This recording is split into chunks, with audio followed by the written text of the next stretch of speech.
Do it live. I'll write it and we'll do it live.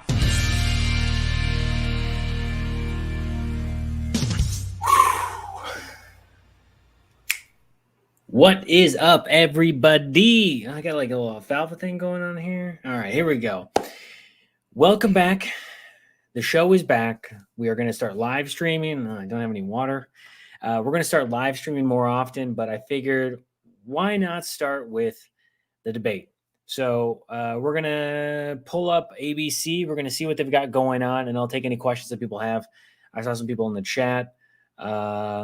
Hey, what's going on, Shannon? Hey, Noah, Scorpios, Genosis. How are you guys doing? We've got Leah Jet, far north Queensland, Australia, ready to go. Where's the last time with the? Where's the guy with the last name Sanchez? Oh, that would be me. All right. How have you guys been? It's been a minute. Channel was demonetized. I'm still trying to figure that out.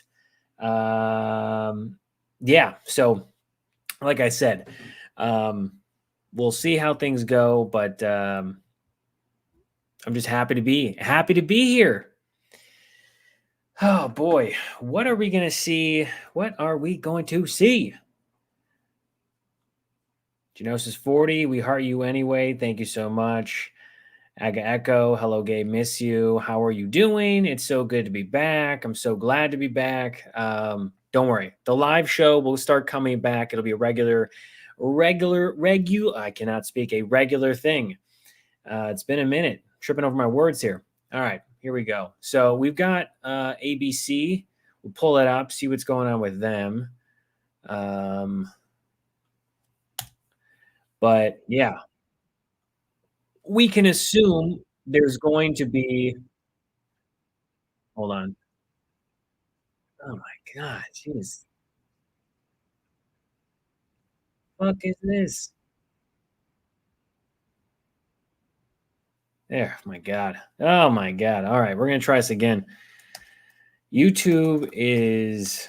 I wonder if it's because so many people are trying to use this stream for ABC. Let's see. We'll go to ABC again. We'll try ABC one more time. Other than that, how's everyone doing? We good? Yeah. Are you streaming here? Yes, I will pull it up. I'll come in and out of the stream to see how things are going, but the stream will be here. I will be streaming it. That way you can have access throughout. So I'll be watching alongside you. I'll probably just pull it up full screen, and then I'll come in the bottom corner over here. But yeah, let's see. Let's pull up ABC. Let's see if we got anything. Why not? All right, here we go.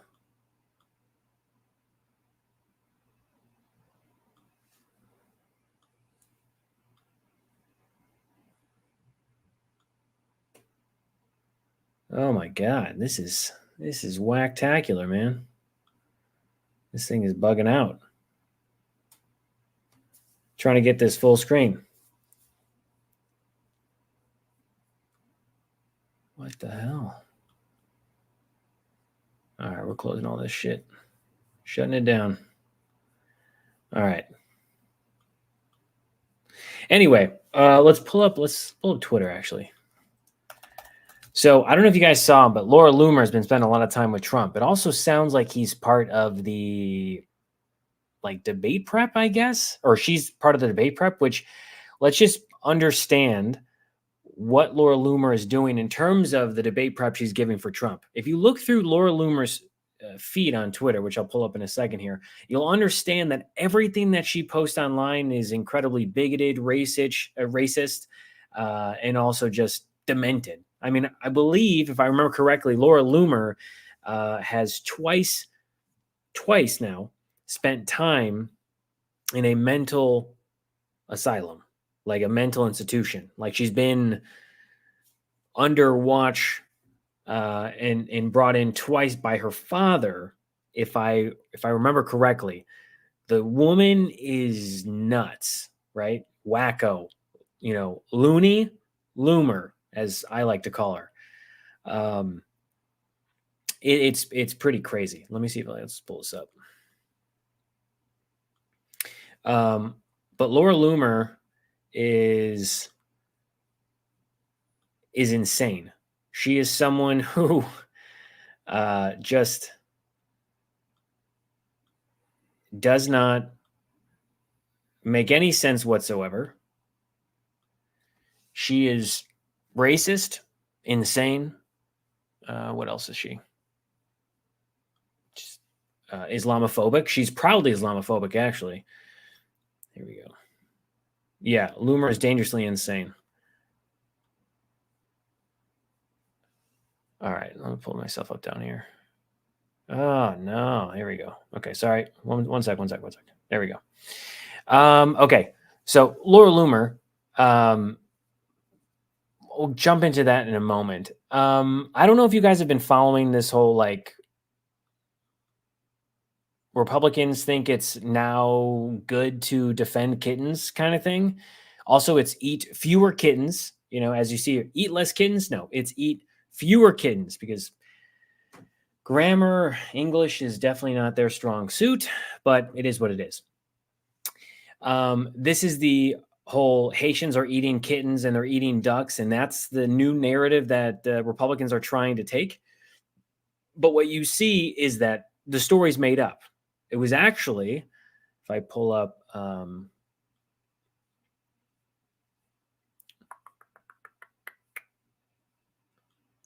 here's actually where it comes from. So this whole story about Haitians eating, breaking their necks and all that stuff, it's all made up. It's all made up. It's the Republican Party's attempt to try to combat the weird accusations that they've received.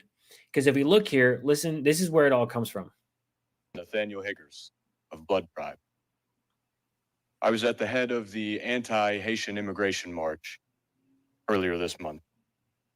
I'm sure the Honorable Mr. Rob Rue recognizes me, considering he supposedly knew of our action before we even arrived. He's a literal Nazi. He marched with swastikas. First of all, I would like to dispel the myth that you knew of our march and intentionally had no reaction or made no forewarning about it as a preventative measure. You had no more idea than the police officers or Haitians. And it's frankly insulting to our organization to make such a claim. Second, I've come to bring a word of warning. Stop what you're doing before it's too late. Crime and savagery will only increase with every Haitian you bring in. And okay, so the woman comes up and says this guy's a literal Nazi. I mean, the rhetoric he's using is obviously white supremacy. We have a guy that is talking about how we don't want to dirty the streets. We don't want Haitians coming in. We want America to be pure. It's that type of rhetoric that they continue to use, right? Everyone who has to be white has to be in America. Everyone else doesn't get to stay here, despite the fact that we are all immigrants to this country.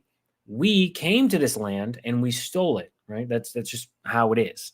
So the fact is whites are here. Whites are privileged to have this land. That is what Republicans,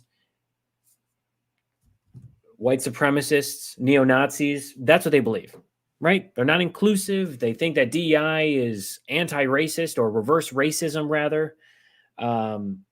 It doesn't make any sense. But you've got people like this that are coming to Springfield City, which is where this all came about, right? And you have a commission meeting where people can say whatever they want. They can make any sort of accusation or allegation against anyone. And what we've seen is that it goes unchecked. And then you get people like J.D. Vance who go out and say, oh, months ago, I talked about how there were illegal immigrants that were coming across the border. These Haitians were coming to eat kittens and they were eating ducks and they were snapping necks. It's all made up. It's all made up. It is not, as Carmen says, it's, ridiculous asshole. It's not what makes Springfield look up crime stats. I'm shocking. It has, yeah. nothing has to do with Haitians. Okay. There's even a video I want to show you. We'll watch the rest of this. And with it, I public think frustration you sound threatening and to me. anger. You sound threatening to me. I'm going Based on the comments I could ask tonight, the Right. So they're calling him out now. They're saying, you sound threatening to me. Your language, your rhetoric is threatening anyone who isn't white, anyone who's Haitian, who comes to this town, this city, is going to be challenged. And that's threatening language. police to go ahead. I'm and sure I don't need to tell you that. just sound threatening if you go ahead and just peacefully be removed. These people didn't ask for this, and they deserve better than to have to put up with violent, Thank you unruly so much. outsiders. You're done. This is the same thing that happened with, they're like, oh, we got these gangs that are coming into Colorado, Aurora, Colorado. It's not what it was. That was proven to be, it was debunked. But, you know, like any misinformation or lie that the Republican Party or white supremacist or just people paid by Putin, right? Benny Johnson, Lauren Southern, Tim Pool, any of these people, they are the ones that we have to question. But not only that, remember when they have a huge platform, and their lies are able to come around before, you know, as they say, before the truth is able to, you know, put on its shoes and get out of bed, you know. Elon, you know, as Tony TB, Leon, okay, excuse me, Leon Musk, okay, that guy, he talks about illegal immigrants all the time. That's another person. CB, where are people watching the debate? I'm going to be streaming it here when it goes, when it starts up in about 17 minutes. But this is going to be something. Remember, Donald Trump, the Republican Party, they feed on things that are fear-mongering. They're going to talk about migrants. They're going to talk about crime. They're going to Biden's migrant crime, all of that stuff.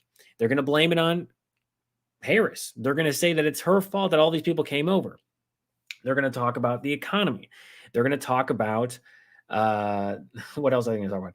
They're going to say how prices are higher because of Biden's economics. They're going to talk about how healthcare costs. They're going to talk about this.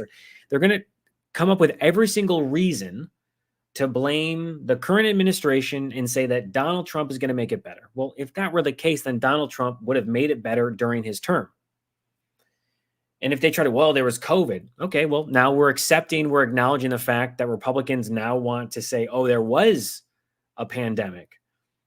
But if we remember what happened during even the first few months of COVID, Donald Trump didn't take it seriously. He said, oh, it'll go away in 2 weeks. By Easter, it'll be all gone. We don't have to social distance ourselves. I won't ever wear a mask.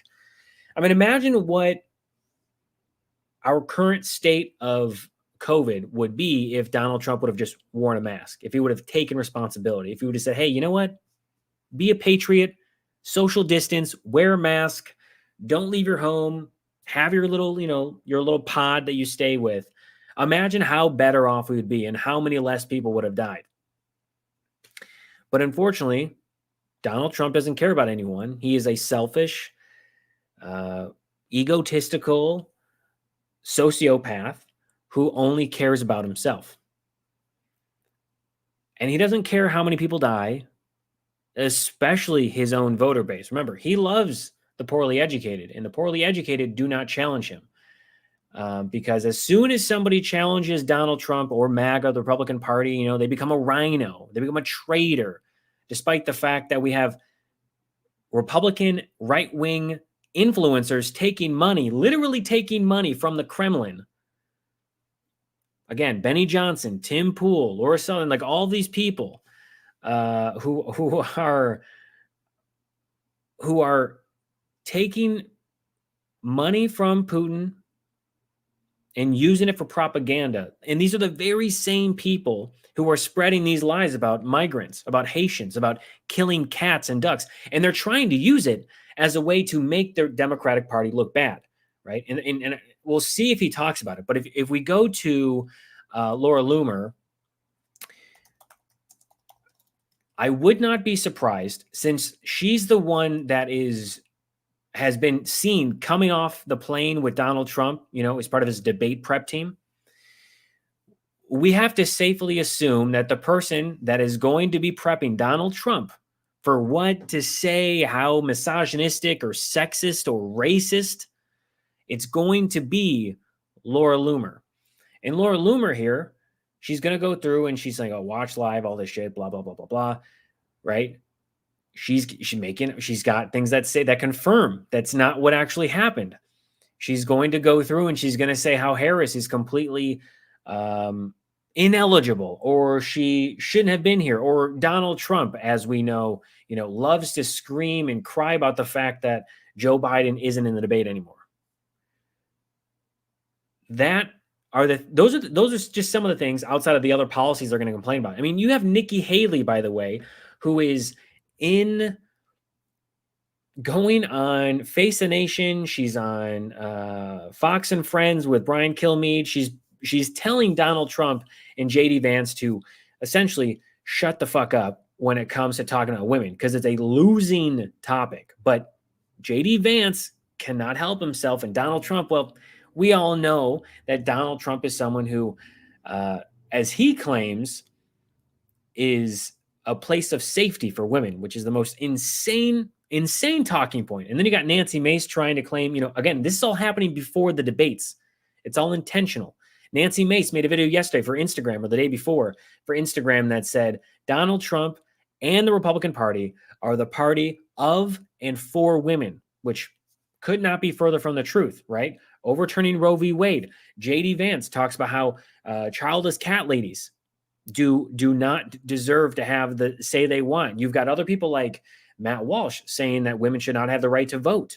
You've got Donald Trump, a rapist, who continues to defame E. Jean Carroll. You also have the fact that Donald Trump sexually assaulted 26 plus women, those who have come forward courageously and bravely. You also have the fact that Donald Trump's past or former ex-wife, who is now buried in a ditch in his golf course, Ivana Trump, wrote about the fact that he raped her. And you know what? That's even a scene. If anyone hasn't seen this, there's about a 1-minute clip that came out for the movie The Apprentice, which is starring Sebastian Stan and Jeremy Strong, and they play Roy Cohn and Donald Trump. And there's a scene, from what I understand, that is the scene or the moment in time in which Donald Trump raped Ivana. They have that in the movie. Donald Trump and the Republican Party and billionaire donors have tried to stop this movie from coming out. It comes out, I think, on October 11th. Is when it'll, so a little bit of an October surprise, not so much, but it does. I don't think it paints Donald Trump in the best light. It also shows how, as it's been described, Donald Trump is Frankenstein's monster. He's bits and pieces of different people, and how he became the person that he is today. I mean, he's always had those little things, right? He's always been racist. He's always been sexist, but the little things, little tiny things that have formulated together from his father, other family members, Roy Cohn, all these people that have developed Donald Trump into the persona that he is. And now that he's played this character so long, there's no going away from it. What about Tulsi Gabbard? Tulsi Gabbard is another Putin. She's another Putin's puppet, as Shub says, skunk hair Tulsi. She does have that wannabe rogue streak in her hair.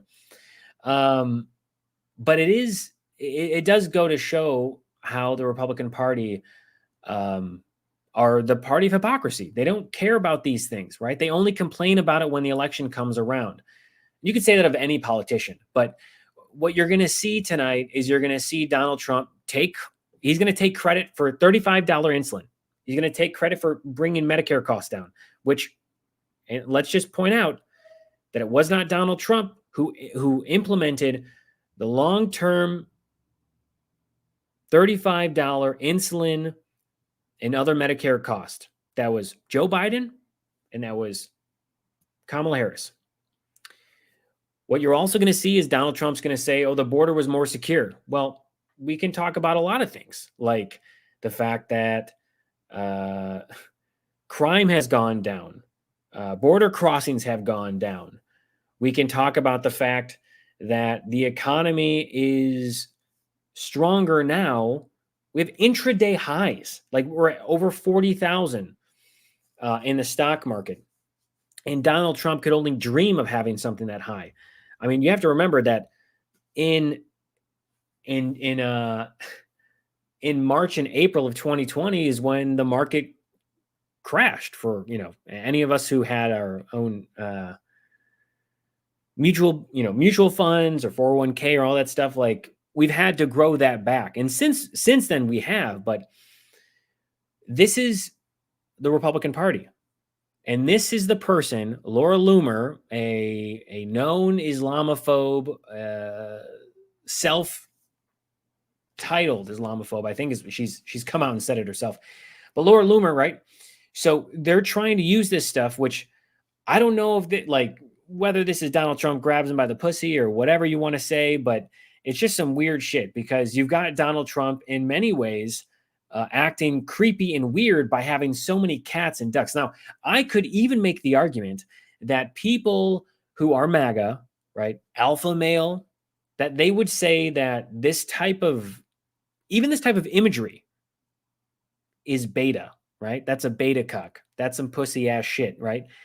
It doesn't really help the fact that Chrissy Teigen was right when she called him a pussy ass bitch.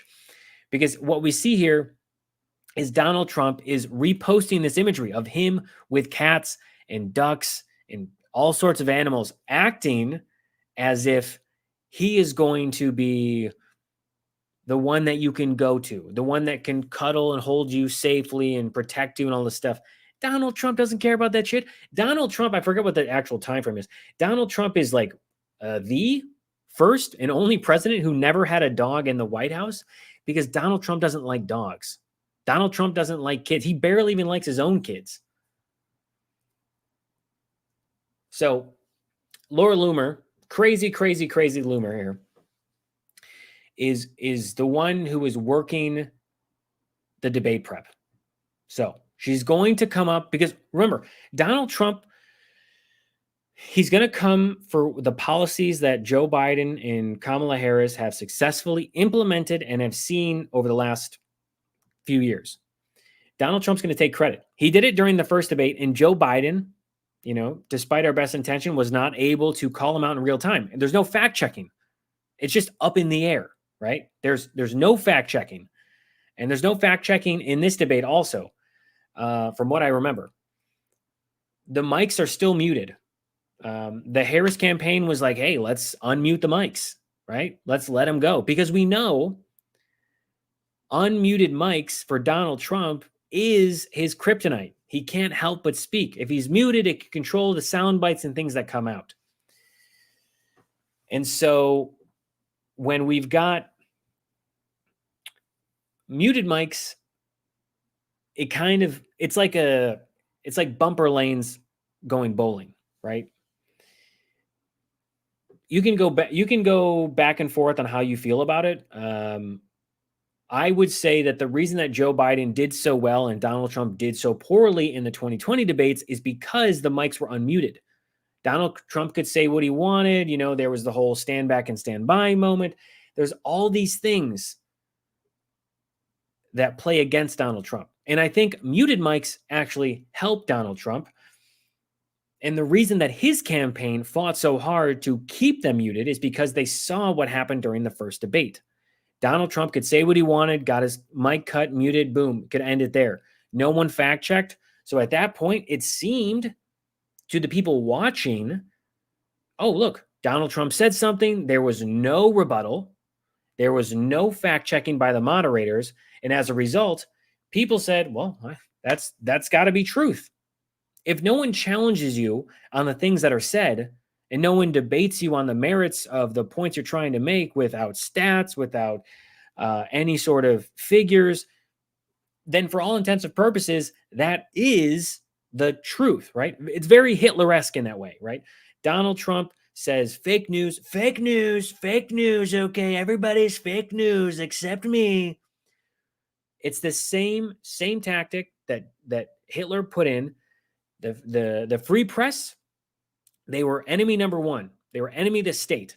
They said bad things about me. So as a result, you can't trust them. You can't trust him. You can't trust her. You can't trust this group. The only people you can trust is me. And when I tell you something, that's the truth. That's the same way that Donald Trump plays with politics, with news, with any sort of media. If you agree with him, he loves you. If you don't, he says you're fake news. He says you're not legitimate. He says that you're, trash, whatever it might be. You could just look up a thesaurus of things that go against or that work with saying that it's fake, right? So this is what we probably will expect. And all of the fact checking has to be done. I'm sure CNN, Daniel Dale will do some, PBS will have some, PolitiFact will have some, but there will be no real-time fact checking on that. I honestly wish they had real-time fact checking that was on the screen when claims were made, right? And said, Donald Trump said this, or Kamala Harris said this, and then it says, boom, fact, or not fact, or like somewhat true, somewhat not true. It can be done. I just wish they would do it. But yes, we are T-minus 3 minutes before the debate starts. Let's go live over here. So I'll pull up I'll pull up.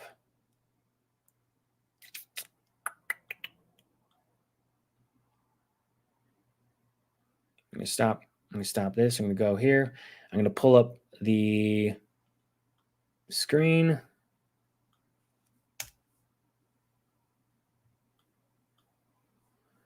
All right. We'll put it live, but we'll mute it. So we've got the press here, right? We've got the press circuit, the pool that are watching, reporting on what's going on.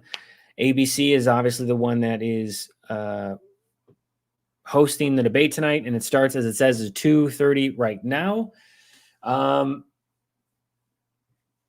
Yeah. I wish there were lie checks. I wish there was I know that people have responded. So I've done a thing in the past where I've done like a big X, when I've had it on my videos where Donald Trump has said a lie. And then I have, obviously post live moment, I've had fact checking on my video. But there are times in which people have said to me, I wish that we had that in real time. I wish that we had a way to buzz someone. Because here's the thing, you have all of this press, all these fact checkers, all these people that could confirm or deny based on what's going on. And we know that they're probably going to start with a series of things like Donald Trump. I'm sure Kamala Harris will bring up the fact that Donald Trump is associated with Project 2025. That for sure is going to be something. He's going to say, oh, I don't have anything to do with Project 2025. Except here's the thing. When you have Kevin Roberts and other people, you have J.D. Vance, who wrote a glowing forward for Project 2025. It's very hard to believe that past advisors, people in the administration, the current president, the former leader of Project 2025, his vice president, all of these people, you can't tell me that they haven't confirmed in one way or another, either directly or indirectly, just by association, that Donald Trump is using. And if you look at Project 2025 and Trump's Agenda 47, it's copy and paste with some replacement on synonyms. That's all it is. That is all it is. Learjet, yeah. If I did that, I'd be holding the buzzer all damn night. That is very true. I would be. I wish there was something that said the survey says that's a lie. Ellie, he lied every 28 seconds in the debate. Yeah. I mean, Donald Trump told lies unchecked. I mean, this debate's about to start in 14 seconds. So we'll let it play. I'll probably leave so that we can just let it stream. But this is going to be interesting. I think that Harris is strong and she's a prosecutor, and we know how smart she is, and we know how Donald Trump has been fearing. He's been afraid to even go against Harris. It's the one thing.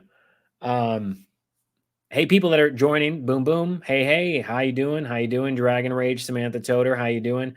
Say what? Yes, Agenda 47 is Project 2025 for dummies. It's the same thing. If you look at the agenda, you look at the policies in place, there's nothing different. All right, so I'll play it in a second, but this is just like kind of going through. Well, actually, here, let's play the clips. Historic. The ABC News presidential debate. Here now, David Muir and Lindsay Davis. Good evening, I'm David Muir, and thank you for joining us for tonight's ABC News presidential debate. We want to welcome viewers watching on ABC and around the world tonight. Vice President Kamala Harris and President Donald Trump are just moments away from taking the stage in this unprecedented race for president. And I'm Lindsay Davis. Tonight's meeting could be the most consequential event of their campaigns, with Election Day now less than 2 months away. For Vice President Kamala Harris, this is her first debate since President Biden withdrew from the race on July 21st. Of course, that decision followed his debate against President Donald Trump in June. Since then, this race has taken on an entirely new dynamic. And that brings us to the rules of tonight's debate. 90 minutes with 2 commercial breaks. No topics or questions have been shared with the campaigns. The candidates will have 2 minutes to answer questions, and this is the clock. That's what they'll be seeing. 2 minutes for rebuttals and 1 minute for follow-ups, clarifications, or responses. Their microphones will only be turned on when it's their turn to speak. No pre-written notes allowed. There is no audience here tonight in this hall at the National Constitution Center. This is an intimate setting for 2 candidates who have never met. President Trump won the coin toss. He chose to deliver the final closing statement of the evening. Vice President Harris selected the podium to the right. So let's now welcome the candidates to the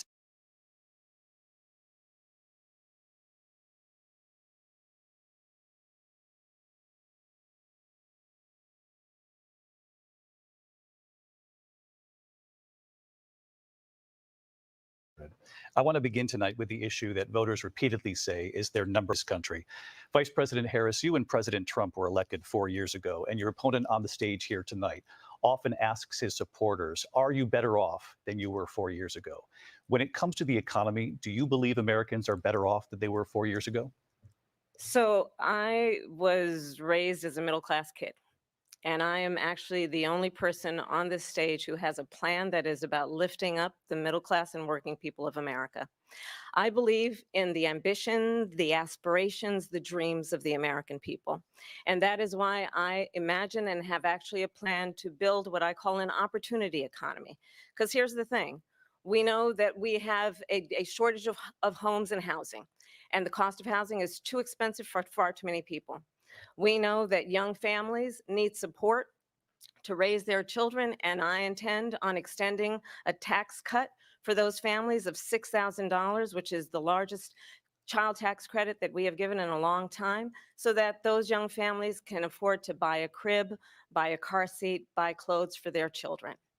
My passion, one of them, is small businesses. My mother raised my sister and me, but there was a woman who helped raise us. We call her our second mother. She was a small business owner. I love our small businesses. My plan is to give a $50,000 tax deduction to start up small businesses, knowing they are part of the backbone of America's economy. My opponent, on the other hand, his plan is to do what he has done before, which is to provide a tax cut for billionaires and big corporations, which will result in $5 trillion to America's deficit. My opponent has a plan that I call the Trump's sales tax, which would be a 20% tax on everyday goods that you rely on to get through the month. Economists have said that Trump sales tax would actually result for middle-class families in about $4,000 more a year, because of his policies and his ideas about what should be the backs of middle-class people paying for tax cuts for billionaires. President Trump, I'll give you 2 minutes. First of all, I have no sales tax. That's an incorrect statement. She knows that. We're doing tariffs on other countries. Other countries are going to finally, after 75 years, pay us back for all that we've done for the world. and the tariff will be substantial in some cases. I took in billions and billions of dollars, as you know, from China. In fact, they never took the tariff off because there was so much money they can't. It would totally destroy everything that they've set out to do. They're taking in billions of dollars from China and other places. They've left the tariffs on. When I had it, I had tariffs, and yet I had no inflation. Look, we've had a terrible economy because inflation has, which is really known as a country buster. It breaks up countries. We have inflation like very few people have ever seen before, probably the worst in our nation's history. We were at 21%, but that's being generous because many things are 50, 60, 70, and 80% higher than they were just a few years ago. This has been a disaster for people, for the middle class, but for every class. On top of that, we have millions of people pouring into our country from prisons and jails, from mental institutions and insane asylums, and they're coming in and they're taking jobs that are occupied right now by African Americans and Hispanics, and also unions. Unions are going to be affected very soon. And you see what's happening. You see what's happening with towns throughout the United States. You look at Springfield, Ohio. You look at Aurora in Colorado. They are taking over the towns. They're taking over buildings. They're going in violently. These are the people that Xi and Biden led into our country, and they're destroying our country. They're dangerous. They're at the highest level of criminality, and we have to get them out. We have to get them out fast. I created one of the greatest economies in the history of our country. I'll do it again and even better. We are going to get to immigration and border security during this debate, but I would like to let Vice President Harris respond on the economy here. Well, I would love to. Let's talk about what Donald Trump left us. Donald Trump left us the worst unemployment since the Great Depression. Donald Trump left us the worst public health epidemic in a century. Donald Trump left us the worst attack on our democracy since the Civil War. And what we have done is clean up Donald Trump's mess. What we have done and what I intend to do is build on what we know are the aspirations and the hopes of the American people. But I'm going to tell you all in this debate tonight, you're going to hear from the same old tired playbook, a bunch of lies, grievances, and name calling. What you're going to hear tonight is a detailed and dangerous plan called Project 2025 that the former president intends on implementing if he were elected again. I believe very strongly that the American people want a president who understands the importance of bringing us together, knowing we have so much more in common than what separates us. And I pledge to you to be a president for all Americans. President Trump, will give you a minute here to respond. Number one, I have nothing to do, as you know, and as she knows better than anyone, I have nothing to do with Project 2025. That's out there. I haven't read it. I don't want to read it purposely. I'm not going to read it. This was a group of people that got together. They came up with some ideas, I guess some good, some bad, but it makes no difference. I have nothing to do. Everybody knows I'm an open book. Everybody knows what I'm going to do. Cut taxes very substantially and create a great economy like I did before. We had the greatest economy. We got hit with a pandemic. And the pandemic was not since 1917, where 100 million people died, has there been anything like it. We did a phenomenal job with the pandemic. We handed them over a country where the economy and where the stock market was higher than it was before the pandemic came in. Nobody's ever seen anything like it. We made ventilators for the entire world. We got gowns, we got masks, we did things that nobody thought possible. And people give me credit for rebuilding the military. They give me credit for a lot of things, but not enough credit for the great job we did with the pandemic. But the only jobs they got were bounce back jobs. These were jobs bounced back, and it bounced back and it went to their benefit. But I was the one that created them. They know it, and so does everybody else. Vice President Harris, I'll let you respond. So Donald Trump has no plan for you. And when you look at his economic plan, it's all about tax breaks for the richest people.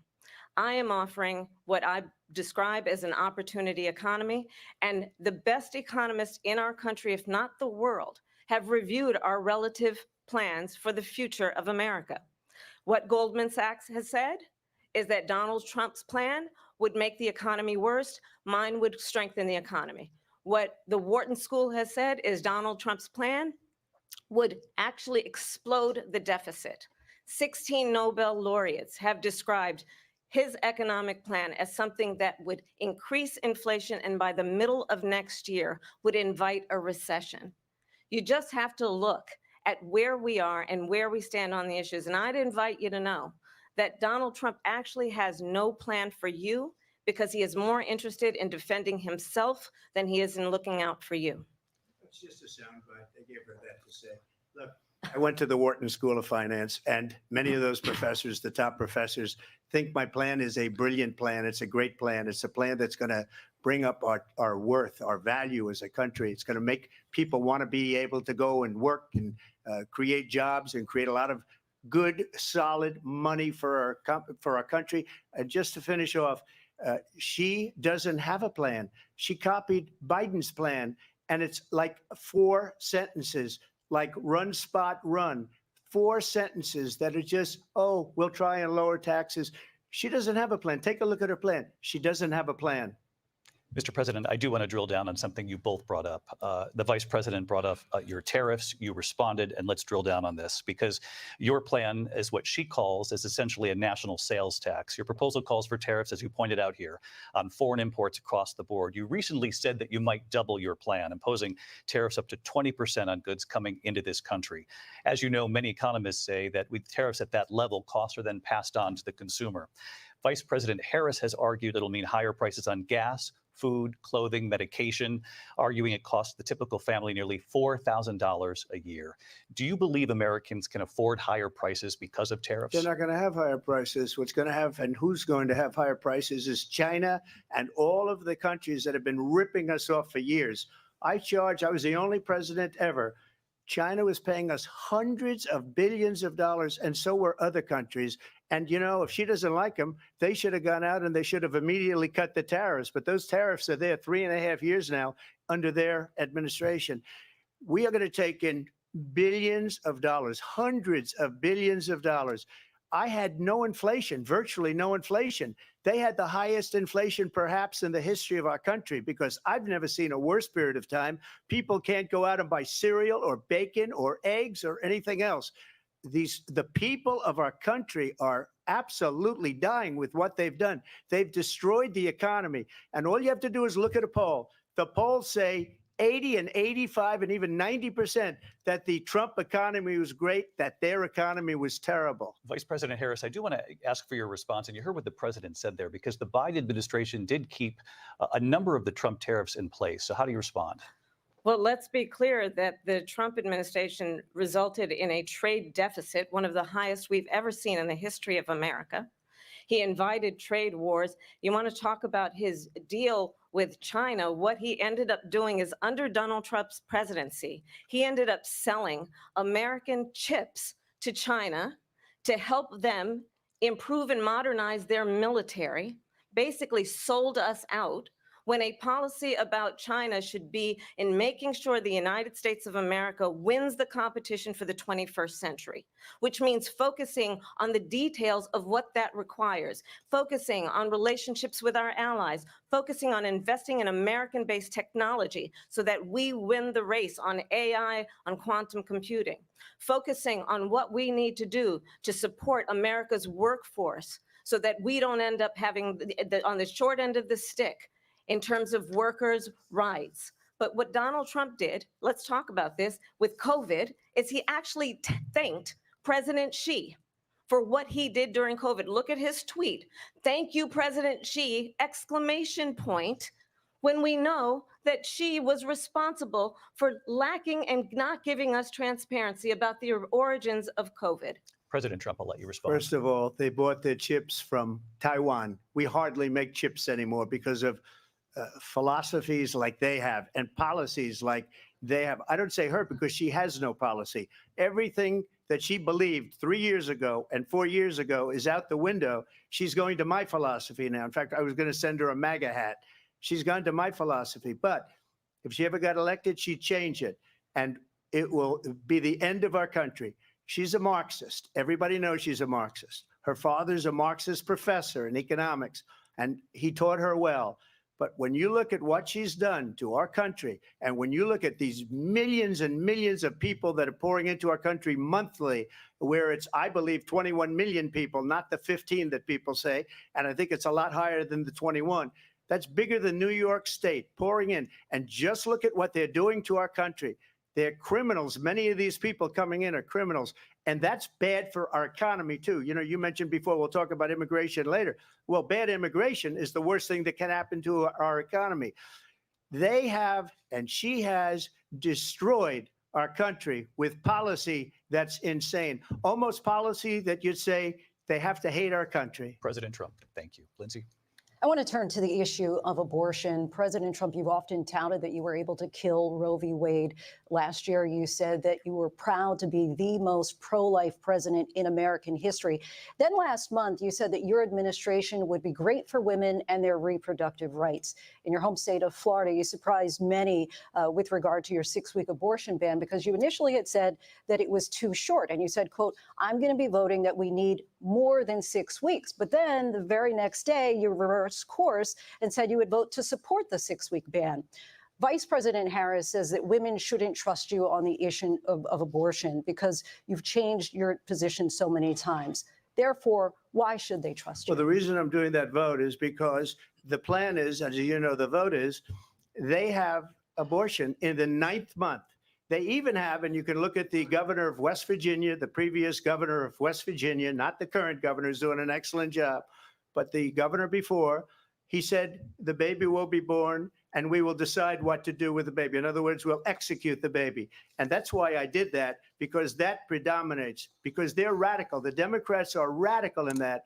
And her vice presidential pick, which I think was a horrible pick, by the way, for our country, because he is really out of it. But her vice presidential pick says abortion in the 9th month is absolutely fine. He also says execution after birth. It's execution, no longer abortion, because the baby is born, is okay. And that's not okay with me, hence the vote. But what I did is something for 52 years. They've been trying to get Roe v. Wade into the states. And through the genius and heart and strength of 6 Supreme Court justices, we were able to do that. Now, I believe in the exceptions for rape, incest, and life of the mother. I believe strongly in it. Ronald Reagan did also. 85% of Republicans do. Exceptions. Very important. But we were able to get it, and now states are voting on it. And for the first time, you're going to see, look, this is an issue that's torn our country apart for 52 years. Every legal scholar, every Democrat, every Republican, liberal, conservative, they all wanted this issue to be brought back to the states where the people could vote. And that's what happened. Now, Ohio, the vote was somewhat liberal. Kansas, the vote was somewhat liberal, much more liberal than people would have thought. But each individual state is voting. It's the vote of the people now. It's not tied up in the federal government. I did a great service in doing it. It took courage to do it. And the Supreme Court had great courage in doing it. And I give tremendous credit to those 6 justices. There is no state in this country where it is legal to kill a baby after it's born. Madam Vice President, I want to get your response to President Trump. Well, as I said, you're going to hear a bunch of lies, and that's not actually a surprising fact. Let's understand how we got here. Donald Trump hand-selected 3 members of the United States Supreme Court with the intention that they would undo the protections of Roe v. Wade. And they did exactly as he intended. And now in over 20 states, there are Trump abortion bans, which make it criminal for a doctor or nurse to provide health care. In one state, it provides prison for life. Trump abortion bans that make no exception even for rape and incest, which understand what that means. A survivor of a crime of violation to their body does not have the right to make a decision about what happens to their body next. That is immoral. And one does not have to abandon their faith or deeply held beliefs to agree. The government, and Donald Trump certainly, should not be telling a woman what to do with her body. I have talked with women around our country. You want to talk about this is what people wanted? Pregnant women who want to carry a pregnancy to term, suffering from a miscarriage, being denied care in an emergency room because the healthcare providers are afraid they might go to jail, and she's bleeding out in a car in the parking lot? She didn't want that. Her husband didn't want that. A 12 or 13-year-old survivor of incest being forced to carry a pregnancy to term? They don't want that.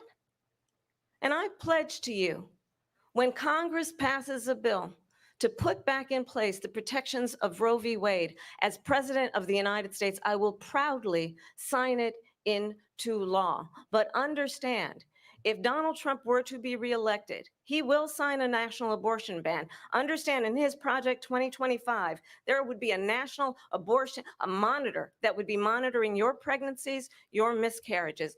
I think the American people believe that certain freedoms, in particular the freedom to make decisions about one's own body, should not be made by the government.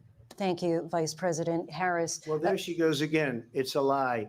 I'm not signing a ban, and there's no reason to sign a ban because we've gotten what everybody wanted.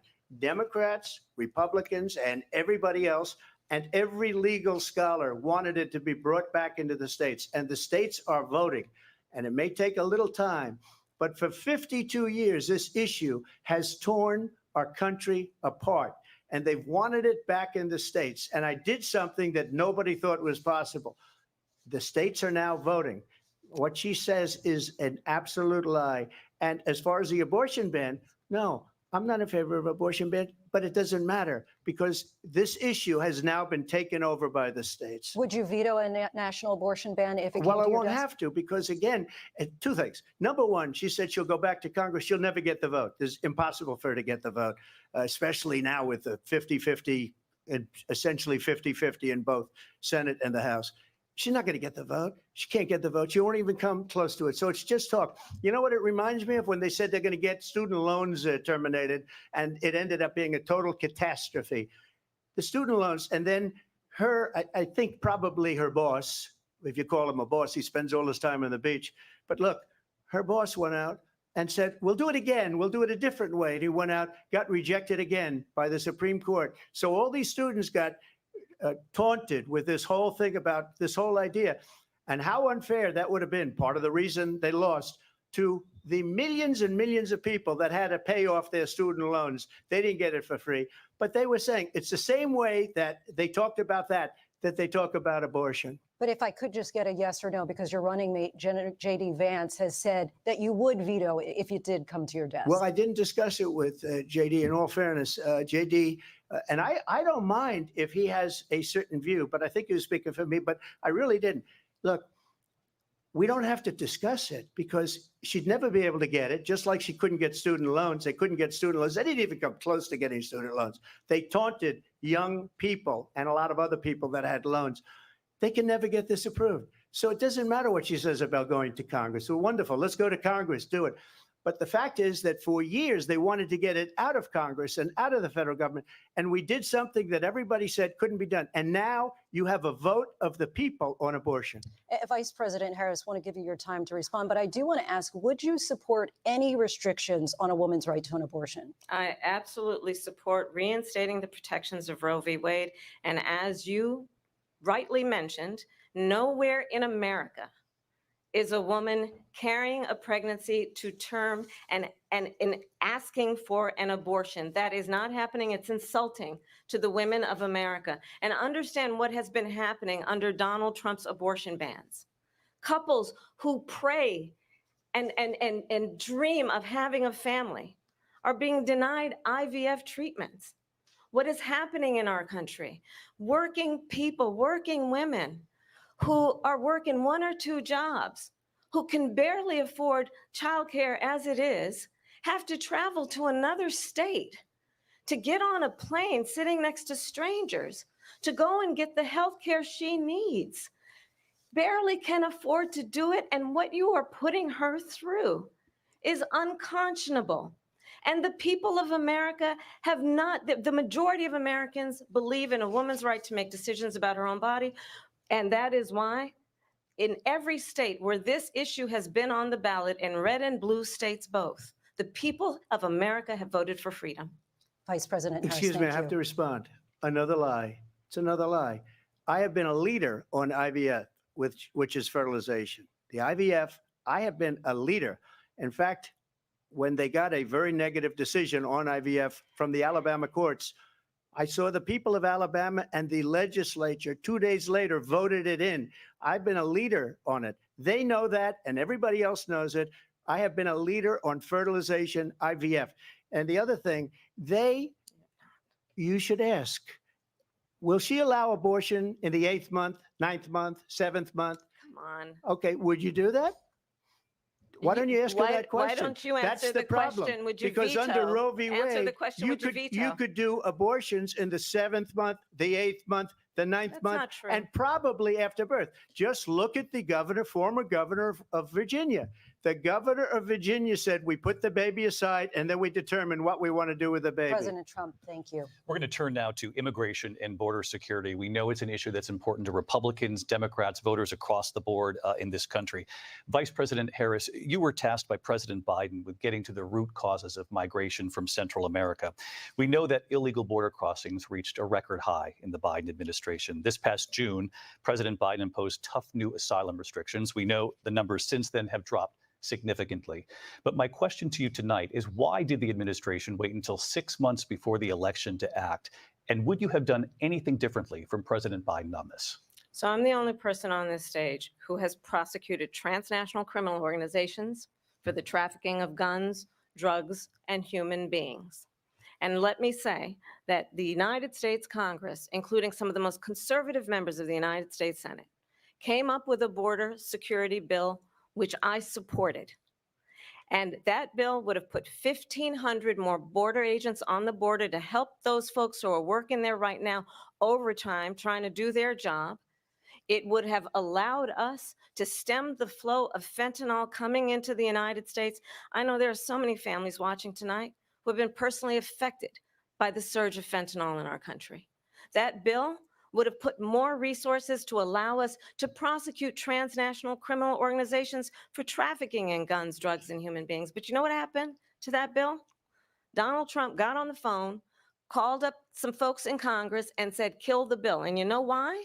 Because he'd prefer to run on a problem instead of fixing a problem. And understand, this comes at a time where the people of our country actually need a leader who engages in solutions, who actually addresses the problems at hand. But what we have in the former president is someone who would prefer to run on a problem instead of fixing a problem. And I'll tell you something, he's going to talk about immigration a lot tonight, even when it's not the subject that is being raised. And I'm going to actually do something really unusual, and I'm going to invite you to attend one of Donald Trump's rallies, because it's a really interesting thing to watch. You will see during the course of his rallies, he talks. President Trump, on that point, I want to get your response. Well, I would like to respond. Let me just ask, though, why did you try to kill that bill, and successfully so, that would have put thousands of additional agents and officers on the border? First, let me respond as to the Please. rallies. She said people start on steroids.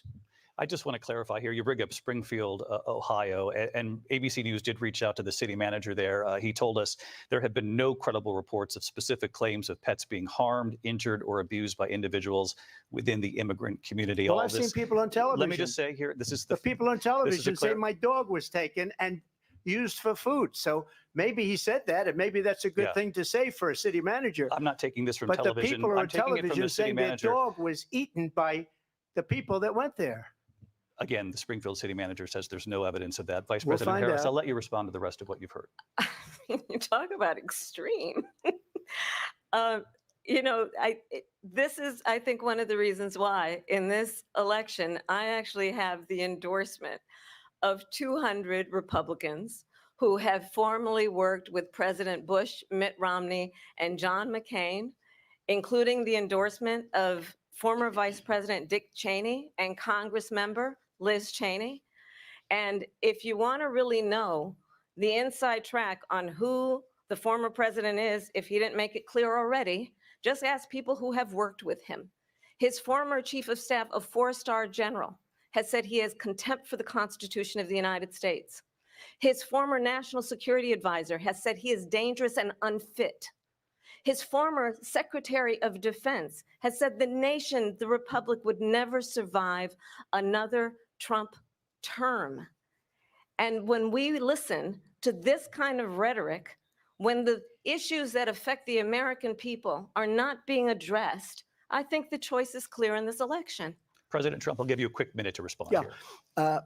Thank you. Because when I hear that, see, I'm a different kind of a person. I fired most of those people, not so graciously. They did bad things or a bad job. I fired them. They never fired one person. They didn't fire anybody having to do with Afghanistan and the Taliban and the 13 people who's were just killed, viciously and violently killed. And I got to know the parents and the family. They didn't fire. They should have fired all those generals, all those top people, because that was one of the most incompetently handled situations anybody has ever seen. So when somebody does a bad job, I fire him. And you take a guy like Esper, he was no good, I fired him. So he writes a book. Another one writes a book, because with me, they can write books. With nobody else can they? But they have done such a poor job, and they never fire anybody. Look at the economy. Look at the inflation. They didn't fire any of their economists. They have the same people. That's a good way, not in history by far. In fact, I got more votes than any president, sitting president in history by far. Let me continue on immigration. It was what you wanted to talk about earlier. So let's get back to your deportation proposal that the vice president has reacted to as well. President Trump, you call this the largest domestic deportation operation in the history of our country. You say you would use the National Guard. You say if things get out of control, you'd have no problem using the U.S. military. Police, yes. You also said you would use local police. How would you deport 11 million undocumented immigrants? I know you believe that number is much higher. Take us through this. What does this look like? Will authorities be going door to door in this country? Yeah, it is much higher because of them. They allowed criminals, many millions of criminals. They allowed terrorists. They allowed common street criminals. They allowed people to come in, drug dealers, to come into our country. And they're now in the United States and told by their countries like Venezuela, don't ever come back or we're going to kill you. Do you know that crime in Venezuela and crime in countries all over the world is way down? You know why? Because they've taken their criminals off the street and they've given them to her to put into our country. And this will be one of the greatest mistakes in history for them to allow. And I think they probably did it because they think they're going to get votes, but it's not worth it because they're destroying the fabric of our country by what they've done. There's never been anything done like this at all. They've destroyed the fabric of our country. Millions of people let in, and all over the world, crime is down all over the world except here. Crime here is up and through the roof, despite their fraudulent statements that they made. Crime in this country is through the roof. And we have a new form of crime. It's called migrant crime. And it's happening at levels that nobody thought possible. President Trump, as you know, the FBI says overall violent crime is actually coming down in this country. But excuse me, the FBI they were defrauding statements. They didn't include the worst cities. They didn't include the cities with the worst crime. It was a fraud. Just like their number of 818,000 jobs that they said they created turned out to be a fraud. President Trump, thank you. I'll let you respond, Vice President Harris. Well, I think this is so rich coming from someone who has been prosecuted for national security crimes, economic crimes, election interference, has been found liable for sexual assault, and his next big court appearance is in November at his own criminal sentencing. And let's be clear where each person stands on the issue of what is important about respect for the rule of law and respect for law enforcement. The former vice president called for defunding federal law enforcement, 45,000 agents, get this, on the day after he was arraigned on 34 felony counts. So let's talk about what is important in this race. It is important that we move forward, that we turn the page on this same old tired rhetoric and address the needs of the American people, address what we need to do about the housing shortage, which I have a plan for, address what we must do to support our small businesses, address bringing down the price of groceries. But frankly, the American people are exhausted with this same old tired playbook. Vice President Harris, thank you. Excuse me. Every one of those cases was started by them against their political opponent. And I'm winning most of them, and I will win the rest on appeal. And you saw that with the decision that came down just recently from the Supreme Court. I'm winning most of them. But those are cases, it's called weaponization. Never happened in this country. They weaponized the Justice Department. Every one of those cases was involved with the DOJ, from Atlanta and Fani Willis to the Attorney General of New York and the DA in New York. Every one of those cases. And then they say, oh, he's a criminal. They're the ones that made them go after me. By the way, Joe Biden was found essentially guilty on the documents case. And what happened in my documents case? They said, oh, that's the toughest of them all.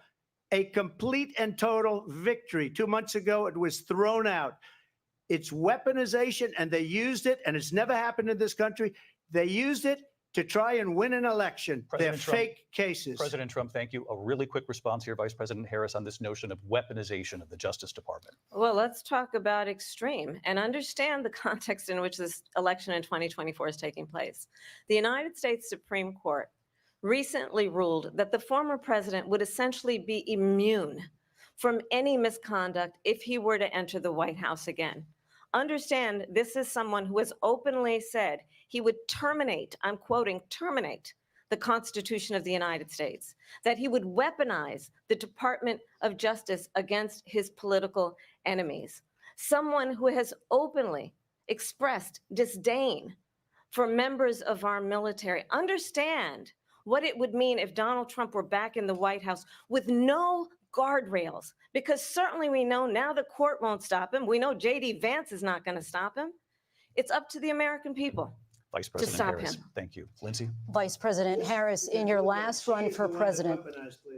This is the one that weaponized, not me. She weaponized. I probably took a bullet to the head because of the things that they say about me. They talk about democracy. I'm a threat to democracy. They're the threat to democracy with a fake Russia investigation We do have a lot that went nowhere. We have a lot to get to. Lindsay? Vice President Harris, in your last run for president, you said you wanted to ban fracking. Now you don't. You wanted mandatory government buyback programs for assault weapons. Now your campaign says you don't. You supported decriminalizing border crossings. Now you're taking a harder line. I know you say that your values have not changed. So then why have so many of your policy positions changed?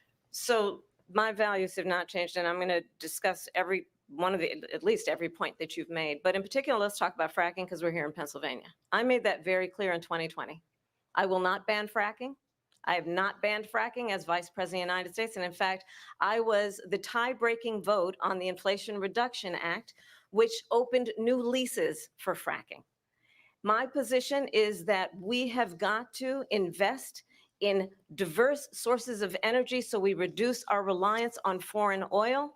We have had the largest increase in domestic oil production in history because of an approach that recognizes that we cannot over-rely on foreign oil.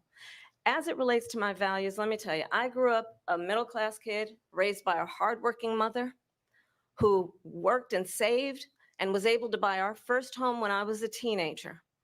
The values I bring to the importance of home ownership, knowing not everybody got handed $400 million on a silver platter and then filed bankruptcy 6 times, is a value that I bring to my work to say we are going to work with the private sector and home builders to increase 3 million homes, increase by 3 million homes by the end of my first term.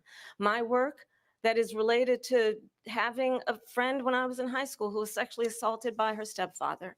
And my focus then on protecting women and children from violent crime is based on a value that is deeply grounded in the importance of standing up for those who are most vulnerable.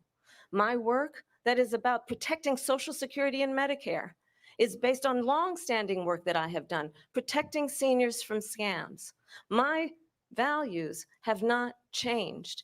And what is important is that there is a president who actually brings values and a perspective that is about lifting people up and not beating people down. And name calling.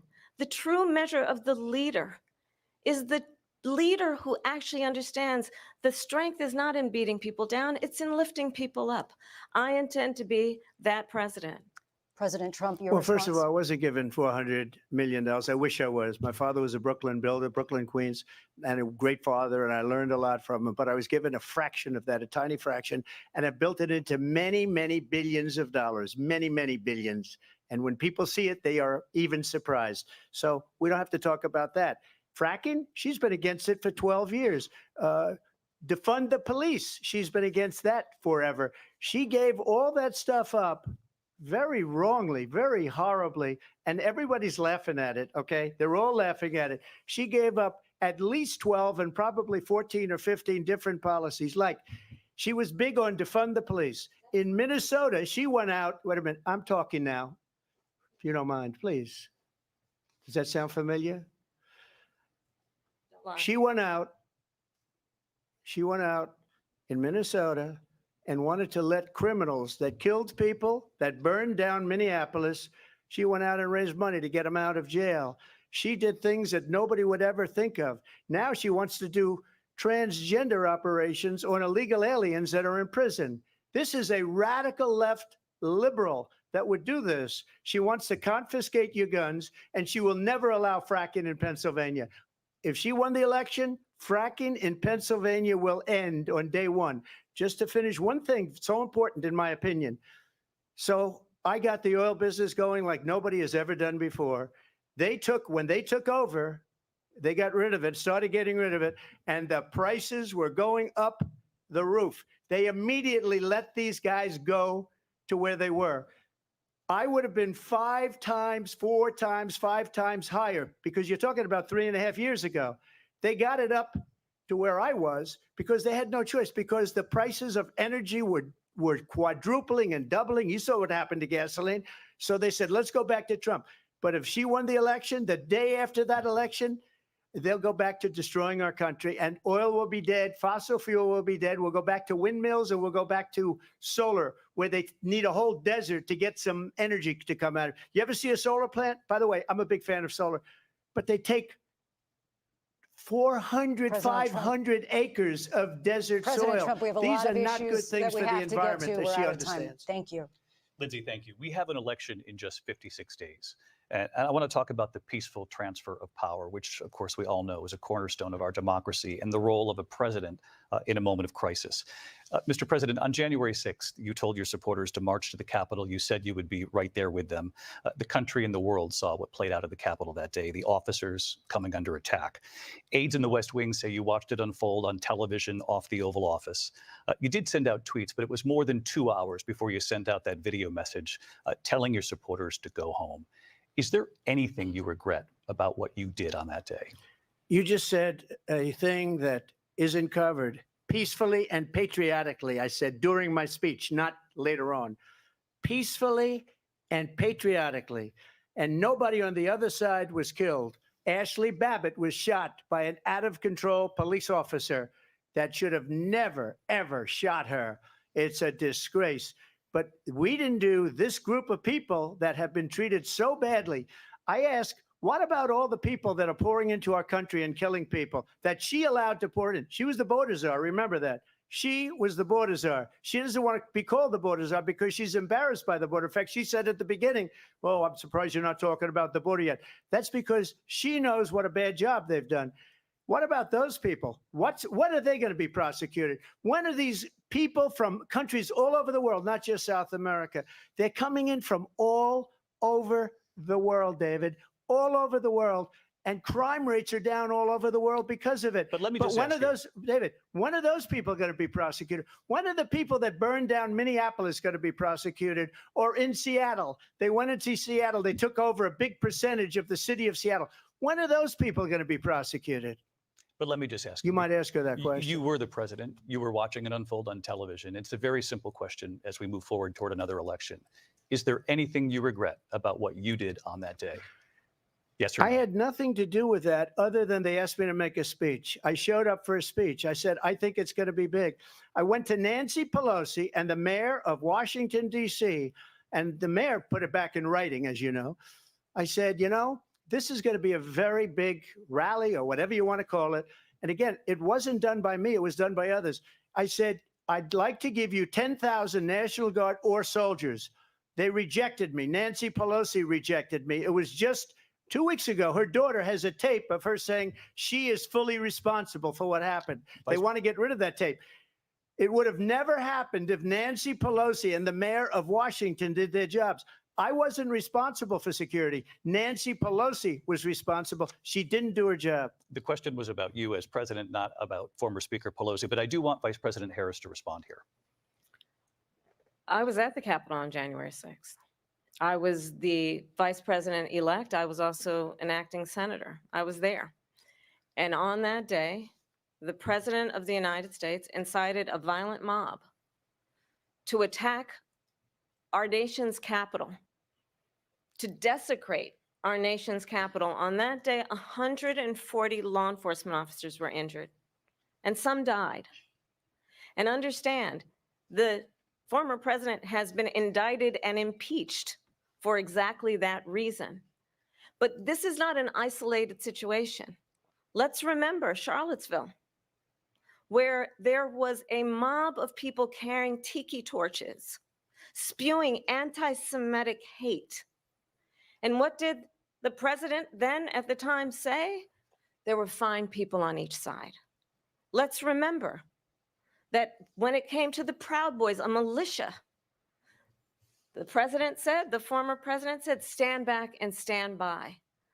So for everyone watching who remembers what January 6th was, I say, we don't have to go back. Let's not go back. We're not going back. It's time to turn the page. And if that was a bridge too far for you, well, there is a place in our campaign for you to stand for country, to stand for our democracy, to stand for rule of law, and to end the chaos, and to end the approach that is about attacking the foundations of our democracy because you don't like the outcome. And be clear on that point.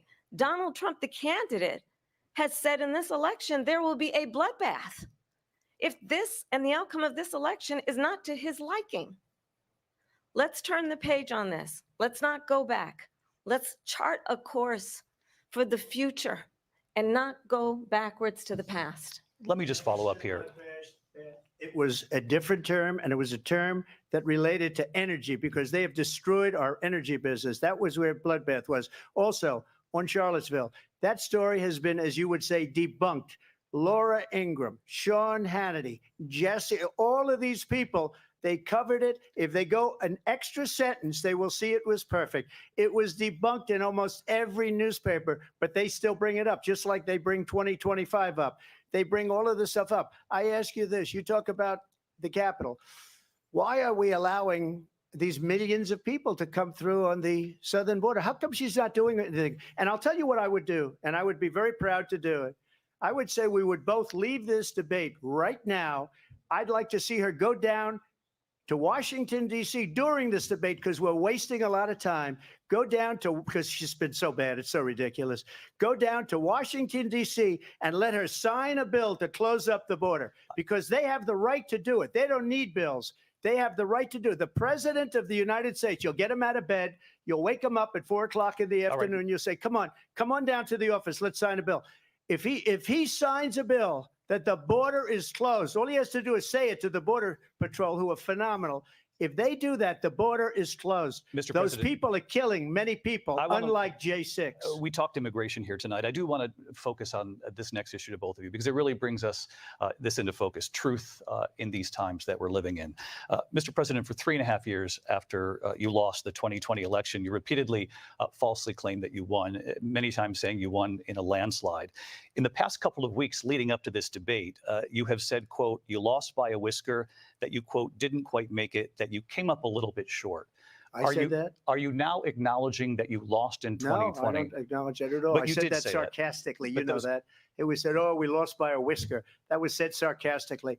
Look, there's so much proof. All you have to do is look at it. And they should have sent it back to the legislatures for approval. I got almost 75 million votes, the most votes any sitting president has ever gotten. I was told if I got 63, which was what I got in 2016, you can't be beaten. The election, people should never be thinking about an election as fraudulent. We need two things. We need walls. we need, and we have to have it. We have to have borders, and we have to have good elections. Our elections are bad. And a lot of these illegal immigrants coming in, they're trying to get them to vote. They can't even speak English. They don't even know what country they're in practically. And these people are trying to get them to vote. And that's why they're allowing them to come into our country. I did watch all of these pieces of video. I didn't detect the sarcasm, lost by a whisker. We didn't quite make it. And we should just point out here as clarification, and you know this, you and your allies, 60 cases in front of many judges, many of them No judge looked at it. and said They said we didn't have standing. That's the other thing. They said we didn't have standing, a technicality. Can you imagine a system where a person in an election doesn't have standing? The president of the United States doesn't have standing. That's how we lost. If you look at the facts, and I'd love to have you'll do a special on it. I'll show you Georgia, and I'll show you Wisconsin, and I'll show you Pennsylvania, and I'll show you. We have so many facts and statistics, but you know what? That doesn't matter, because we have to solve the problem that we have right now. That's old news. And the problem that we have right now is we have a nation in decline, and they have put it into decline. We have a nation that is dying, David. Mr. President, thank you. Vice President Harris, you heard the president there tonight. He said he didn't say that he lost by a whisker. So he still believes he did not lose the election that was won by President Biden and yourself.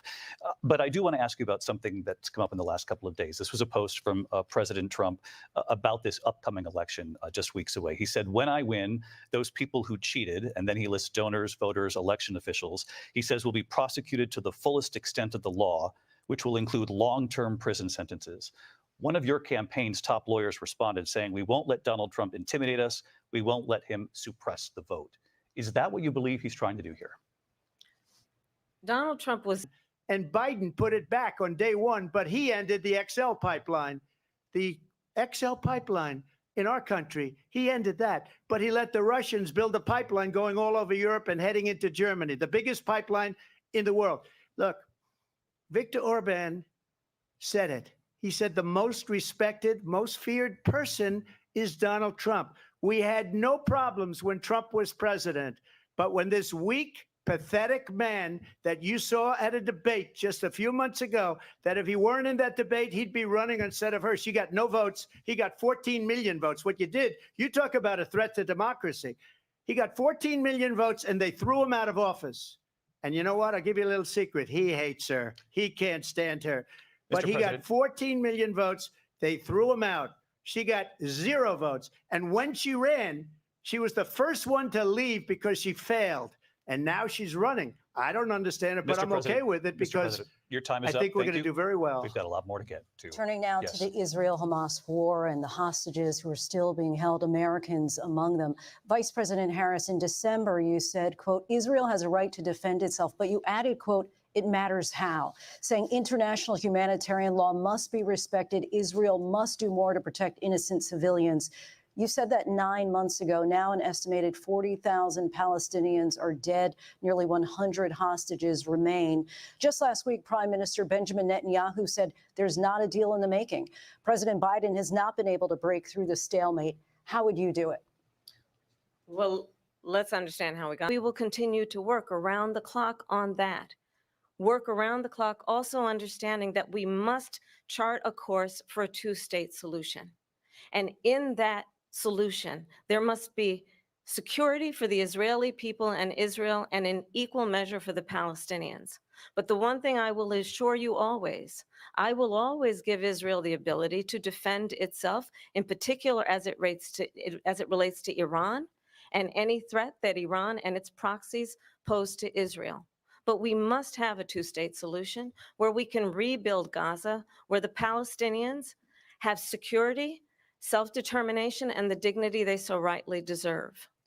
President Trump, how would you negotiate with Netanyahu and also Hamas in order to get the hostages out and prevent the killing of more innocent civilians in Gaza? If I were president, it would have never started. If I were president, Russia would have never, ever, I know Putin very well, he would have never, and there was no threat of it either, by the way, for 4 years, have gone into Ukraine and killed millions of people when you add it up, far worse than people understand what's going on over there. But when she mentions about Israel, all of a sudden, she hates Israel. She wouldn't even meet with Netanyahu when he went to Congress to make a very important speech. She refused to be there because she was at a sorority party of hers. She wanted to go to the sorority party. She hates Israel. If she's president, I believe that Israel will not exist within 2 years from now. And I've been pretty good at predictions, and I hope I'm wrong about that one. She hates Israel. At the same time, in her own way, she hates the Arab population because the whole place is going to get blown up. Arabs, Jewish people, Israel will be gone. It would have never happened. Iran was broke under Donald Trump. Now Iran has $300 billion because they took off all the sanctions that I had. Iran had no money for Hamas or Hezbollah or any of the 28 different spheres of terror. And they are spheres of terror, horrible terror. They had no money. It was a big story, and you know it. You covered it very well, actually. They had no money for terror. They were broke. Now they're a rich nation. And now what they're doing is they're spreading that money around. Look at what's happening with the Houthis and Yemen. Look at what's going on in the Middle East. This would have never happened. I will get that settled and fast, and I'll get the war with Ukraine and Russia ended. If I'm president-elect, I'll get it done before even becoming president. Vice President Harris, he says you hate Israel. That's absolutely not true. I have my entire career and life supported Israel and the Israeli people. He knows that. He's trying to, again, divide and distract from the reality, which is it is very well known that Donald Trump is weak and wrong on national security and foreign policy. It is well known that he admires dictators, wants to be a dictator on day one, according to himself. It is well known that he said of Putin that he can do whatever the hell he wants and go into Ukraine. It is well known that he said when Russia went into Ukraine, it was brilliant. It is well known he exchanged love letters with Kim Jong-un. And it is absolutely well known that these dictators and autocrats are rooting for you to be president again because they're so clear. They can manipulate you with flattery and favors. And that is why so many military leaders who you have worked with have told me you are a disgrace. That is why we understand that we have to have a president who is not consistently weak and wrong on national security, including the importance of upholding and respecting in highest regard our military. Vice President Harris, thank you. They're the ones, and she's the one that caused it, that's weak on national security by allowing every nation last month for the year, 168 different countries sending people into our country. Their crime rates are way down. Putin endorsed her last week, said, I hope she wins. And I think he meant it because what he's gotten away with is absolutely incredible. It wouldn't have happened with me. The leaders of other countries think that they're weak and incompetent, and they are. They're grossly incompetent. And I just ask one question. Why does Biden go in and kill the Keystone Pipeline and approve the single biggest deal that Russia's ever made, Nord Stream 2, the biggest pipeline anywhere in the world going to Germany and all over Europe? Because they're weak and they're ineffective. And Biden, by the way, President gets paid Trump, a lot of money. Thank you. We have a lot of issues to get to. We'll be right back with much more of this historic ABC News presidential debate from the National Constitution Center right here in Philadelphia. Back in a moment.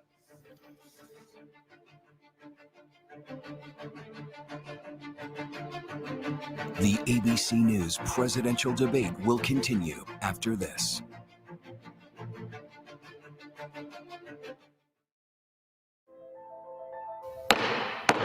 The House will be in order. This year, C-SPAN celebrates 45 years of covering Congress like no other. Since 1979, we've been your primary source for Capitol Hill, providing balanced, unfiltered coverage of government, taking you to where the policy is debated and decided, all with the support of American.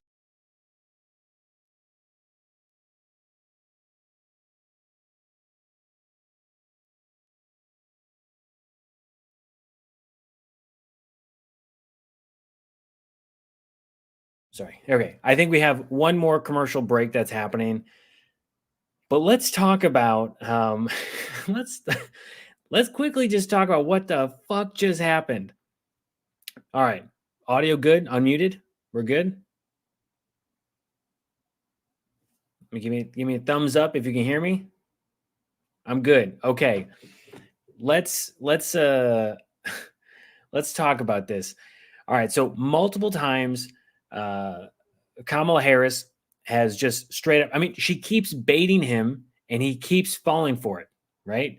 She brings up the fact that he's a loser, that he's a laughingstock, that his policies are a failure, that that he was going to keep bringing up the border. This, and each time, she even said, you know what? I invite you to go to a Trump rally, see what it's like.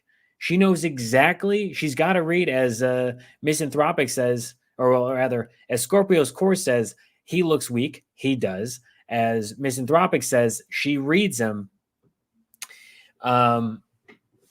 Yeah, it's pretty wild that she's got to read on it. But again, we knew that she was going to have a prosecutor. I mean, she is a prosecutor, and we knew that she was going to come in with that angle, and she's got him. To quickly address this, YT cancel your subscription. Yes, it's because YouTube demonetized the channel because I also post my videos on Midas Touch, and YouTube was getting mad that I was posting them as well on my channel. So now I have to wait till next month, I think, to figure it out. Anyway, but if you do want to support the show, more live shows will happen. I've got a weekly show that I do maybe 2 or 3 times a week where I have episodes that come out. If you do want to support me, you can do so right here. You can go to patreon.com/I am Gabe Sanchez. If that's too small, because I get it, you can also just go to, you can support me here, patreon.com/I am Gabe Sanchez. You can also do Ko-Fi if you want to do one time. Obviously, YouTube, you can't do it right now, but hopefully in the future, we will be able to. So, this debate right now, not only that, I did not know, at least I didn't know, if anyone knew that there were going to be this type of fact checking that was happening. I was under the assumption that there was no fact checking. I was under the assumption that they were just going to accept the statements that were made. However, ABC, I have to say, is probably doing one of the best moderation in the last few elections. I want to say the ability for them to fact check not only on Donald Trump's on the 9th month post birth execution. That's a lie. It's insane that he even continues to push this idea. But as we know, and as they fact checked, there is no, okay, here, I'll tell you, abortion does happen after the 9th month, and that would be considered a school shooting. So if anyone says there's abortions happening after the 9th month, there's abortions happening after a child is born, sure, just tell them it does happen and it's a school shooting. And if they really want to be pro-life, and if they really want to do something about it, then they should actually actively try to prevent that with, stricter gun control, regulations, with a centralized database of sorts. Okay, so it looks like we're coming back. And I also want to point out, just like I told you, he took Laura Loomer's advice and he went after the whole dog thing, which then got fact-checked, which was amazing. All right, they're back. Let's bring it back up. To do so, arguing that if Putin wins, he may be emboldened to move even further into other countries. You have said you would solve this war in 24 hours. You said so just before the break tonight. How exactly would you do that? And I want to ask you a very simple question tonight. Do you want Ukraine to win this war? I want the war to stop. I want to save lives that are being uselessly, people being killed by the millions. It's the millions. It's so much worse than the numbers that you're getting, which are fake numbers. Look, we're in for 250 billion or more because they don't ask Europe, which is a much bigger beneficiary to getting this thing done than we are. they're in for $150 billion less because Biden and you don't have the courage to ask Europe, like I did with NATO. They paid billions and billions, hundreds of billions of dollars when I said, either you pay up or we're not going to protect you anymore. So that's maybe one of the reasons they don't like me as much as they like weak people. But you take a look at what's happening. We're in for 250 to 275 billion. They're into 100 to 150. They should be forced to equalize. With that being said, I want to get the war settled. I know Zelensky very well, and I know Putin very well. I have a good relationship, and they respect your president, okay? They respect me. They don't respect Biden. How would you respect him? Why? For what reason? He hasn't even made a phone call in 2 years to Putin, hasn't spoken to anybody. They don't even try and get it. That is a war that's dying to be settled. I will get it settled before I even become president. If I win, when I'm president-elect, and what I'll do is I'll speak to one, I'll speak to the other, I'll get them together. That war would have never happened. And in fact, when I saw Putin after I left, unfortunately left because our country has gone to hell. But after I left, when I saw him building up soldiers, he did it after I left. I said, oh, he must be negotiating. It must be a good, strong point of negotiation.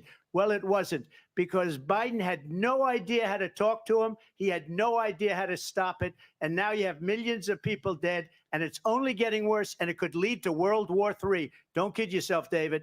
We're playing with World War III, and we have a president that we don't even know if he's. Where is our president? We don't even know if he's a president. And just to clarify they here, threw him out of a campaign like a dog. We don't even know. Is he our president? But we have a president, Mr. President, that doesn't know he's alive. your time is up.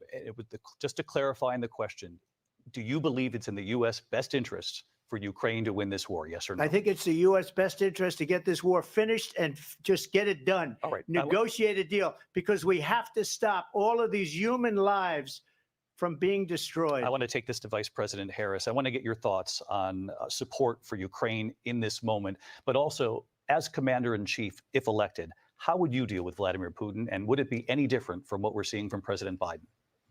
Well, first of all, it's important to remind the former president, you're not running against Joe Biden, you're running against me. I believe the reason that Donald Trump says that this war would be over within 24 hours is because he would just give it up. And that's not who we are as Americans. Let's understand what happened here. I actually met with Zelensky a few days before Russia invaded, tried through force to change territorial boundaries, to defy one of the most important international rules and norms, which is the importance of sovereignty and territorial integrity. And I met with President Zelensky. I shared with him American intelligence about how he could defend himself. Days later, I went to NATO's eastern flank, to Poland and Romania. And through the work that I and others did, we brought 50 countries together to support Ukraine in its righteous defense.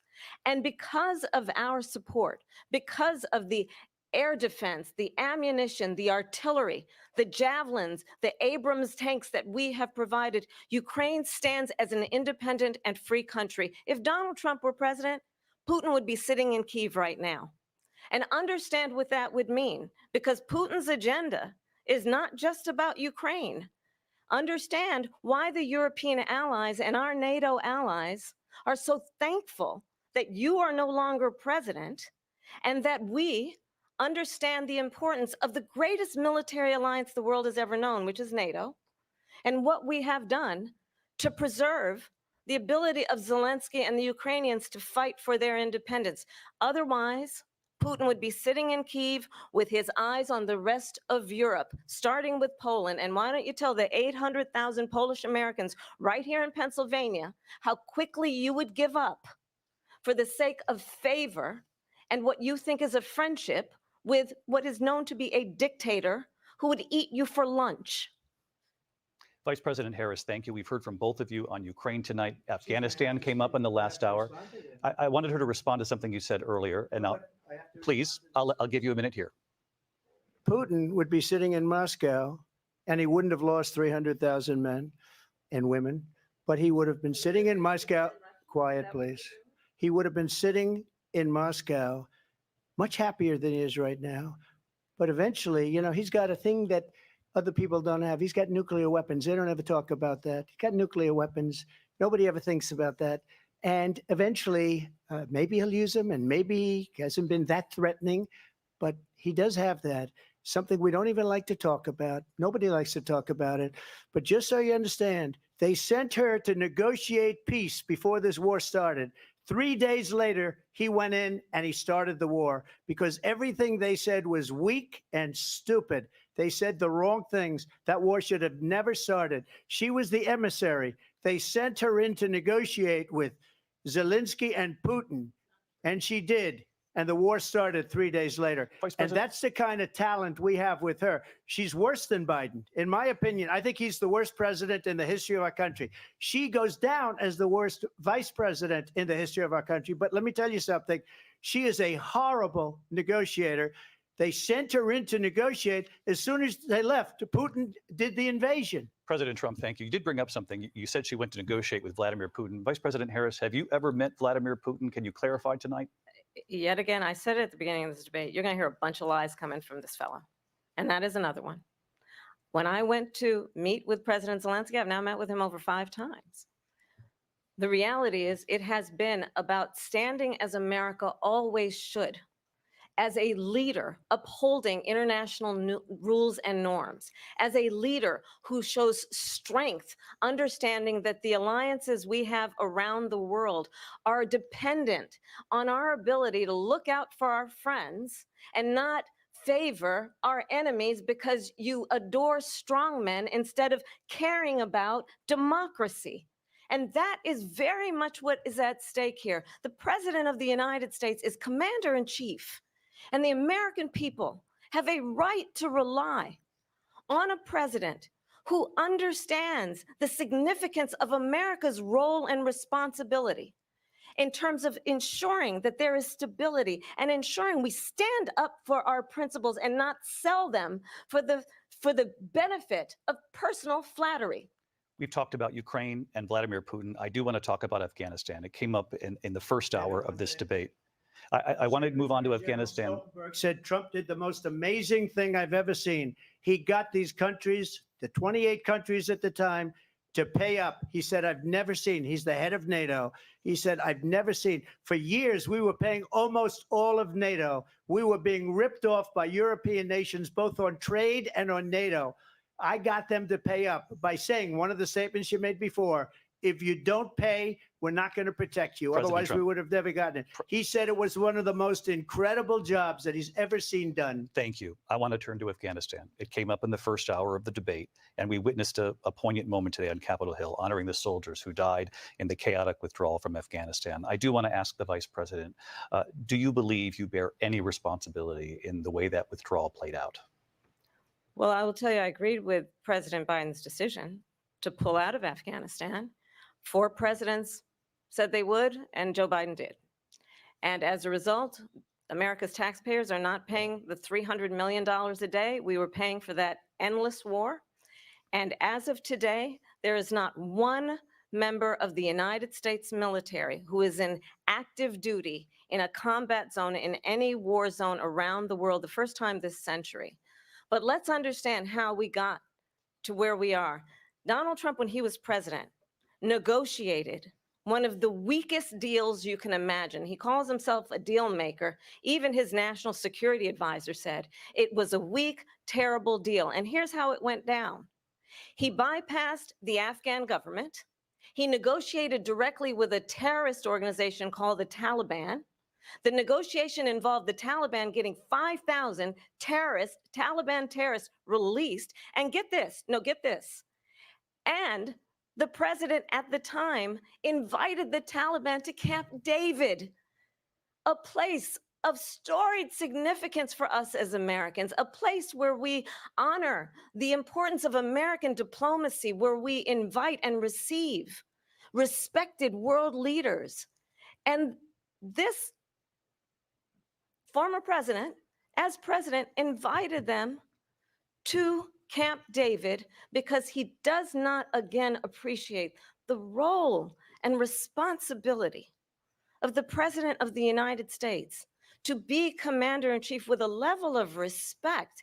And this gets back to the point of how he has consistently disparaged and demeaned members of our military, fallen soldiers, and the work that we must do to uphold the strength and the respect of the United States of America around the world. Vice President Harris, thank you. President Trump, your response to her saying that you began the negotiations with the Taliban. So if you take a look at that period of time, the Taliban was killing our soldiers, a lot of them, with snipers. And I got involved with the Taliban because the Taliban was doing the killing. That's the fighting force within Afghanistan. They don't bother doing that because, you know, they deal with the wrong people all the time. But I got involved. And Abdul is the head of the Taliban. He is still the head of the Taliban. And I told Abdul, don't do it anymore. You do it anymore, you're going to have problems. And he said, why do you send me a picture of my house? I said, you're going to have to figure that out, Abdul. And for 18 months, we had nobody killed. We did have an agreement negotiated by Mike Pompeo. It was a very good agreement. The reason it was good, it was we were getting out. We would have been out faster than them, but we wouldn't have lost the soldiers. We wouldn't have left many Americans behind, and we wouldn't have left $85 billion worth of brand new, beautiful military equipment behind. And just to finish, they blew it. The agreement said you have to do this, and they didn't do it. They didn't do it. The agreement was terminated by us because they didn't do what they were supposed to do. I want to move on. And these people did the worst withdrawal, and in my opinion, the most embarrassing moment in the history of our country. And by the way, that's why Russia attacked Ukraine, because they saw how incompetent she and her boss are. President Trump, thank you. I want to move on now to race and politics in this country. Mr. President, you recently said of Vice President Harris, quote, I didn't know she was black until a number of years ago when she happened to turn black, and now she wants to be known as black. I want to ask a bigger picture question here tonight. Why do you believe it's appropriate to weigh in on the racial identity of your opponent? I don't, and I don't care. I don't care what she is. I don't care. You make a big deal out of something. I couldn't care less. Whatever she wants to be is okay with me. But those were your words. So I'm I asking. I don't know. I mean, all I can say is I read where she was not black, that she put out, and I'll say that. And then I read that she was black, and that's okay. Either one was okay with me. That's up to her. That's up to her. Vice President Harris, your thoughts on this? I think it's, I mean, honestly, I think it's a tragedy that we have someone who wants to be president who has consistently over the course of his career attempted to use race to divide the American people. You know, I do believe that the vast majority of us know that we have so much more in common than what separates us, and we don't want this kind of approach that is just constantly trying to divide us, and especially by race. And let's remember how Donald Trump started. He was land, he owned buildings, and he was investigated because he refused to rent property to black families. Let's remember this is of 5 young black and Latino boys who were innocent, the Central Park 5, took out a full-page ad calling for their execution. This is the same individual who spread birther lies about the first black president of the United States. And I think the American people want better than that, want better than this, want someone who understands, as I do, I travel our country. We see in each other a friend. We see in each other a neighbor. We don't want a leader who is constantly trying to have Americans point their fingers at each other. I meet with people all the time who tell me, can we please just have discourse about how we're going to invest in the aspirations and the ambitions and the dreams of the American people? Knowing that regardless of people's color or the language their grandmother speaks, we all have the same dreams and aspirations and want a president who invests in those, not in hate and division. Vice President Harris, thank you. Lindsay? President Trump, this is now your 3rd time. This is the most divisive presidency in the history of our country. There's never been anything like it. They're destroying our country. And they come up with things like what she just said. Going back many, many years, when a lot of people, including Mayor Bloomberg, agreed with me on the Central Park Five, they admitted, they said, they pled guilty. And I said, well, if they pled guilty, they badly hurt a person, killed a person ultimately. And if they pled guilty, then they pled, we're not guilty.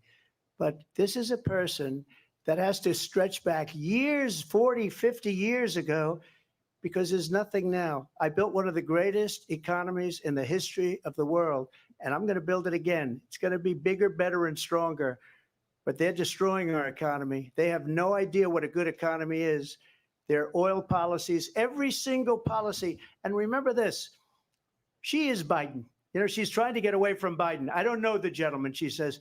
She is Biden.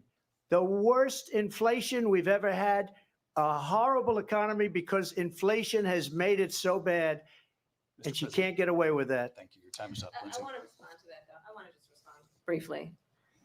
Clearly, I am not Joe Biden, and I am certainly not Donald Trump.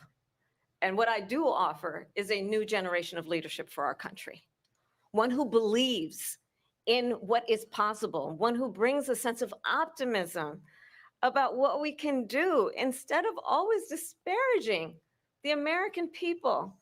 I believe in what we can do to strengthen our small businesses, which is why I have a plan. Let's talk about our plans and let's compare the plans.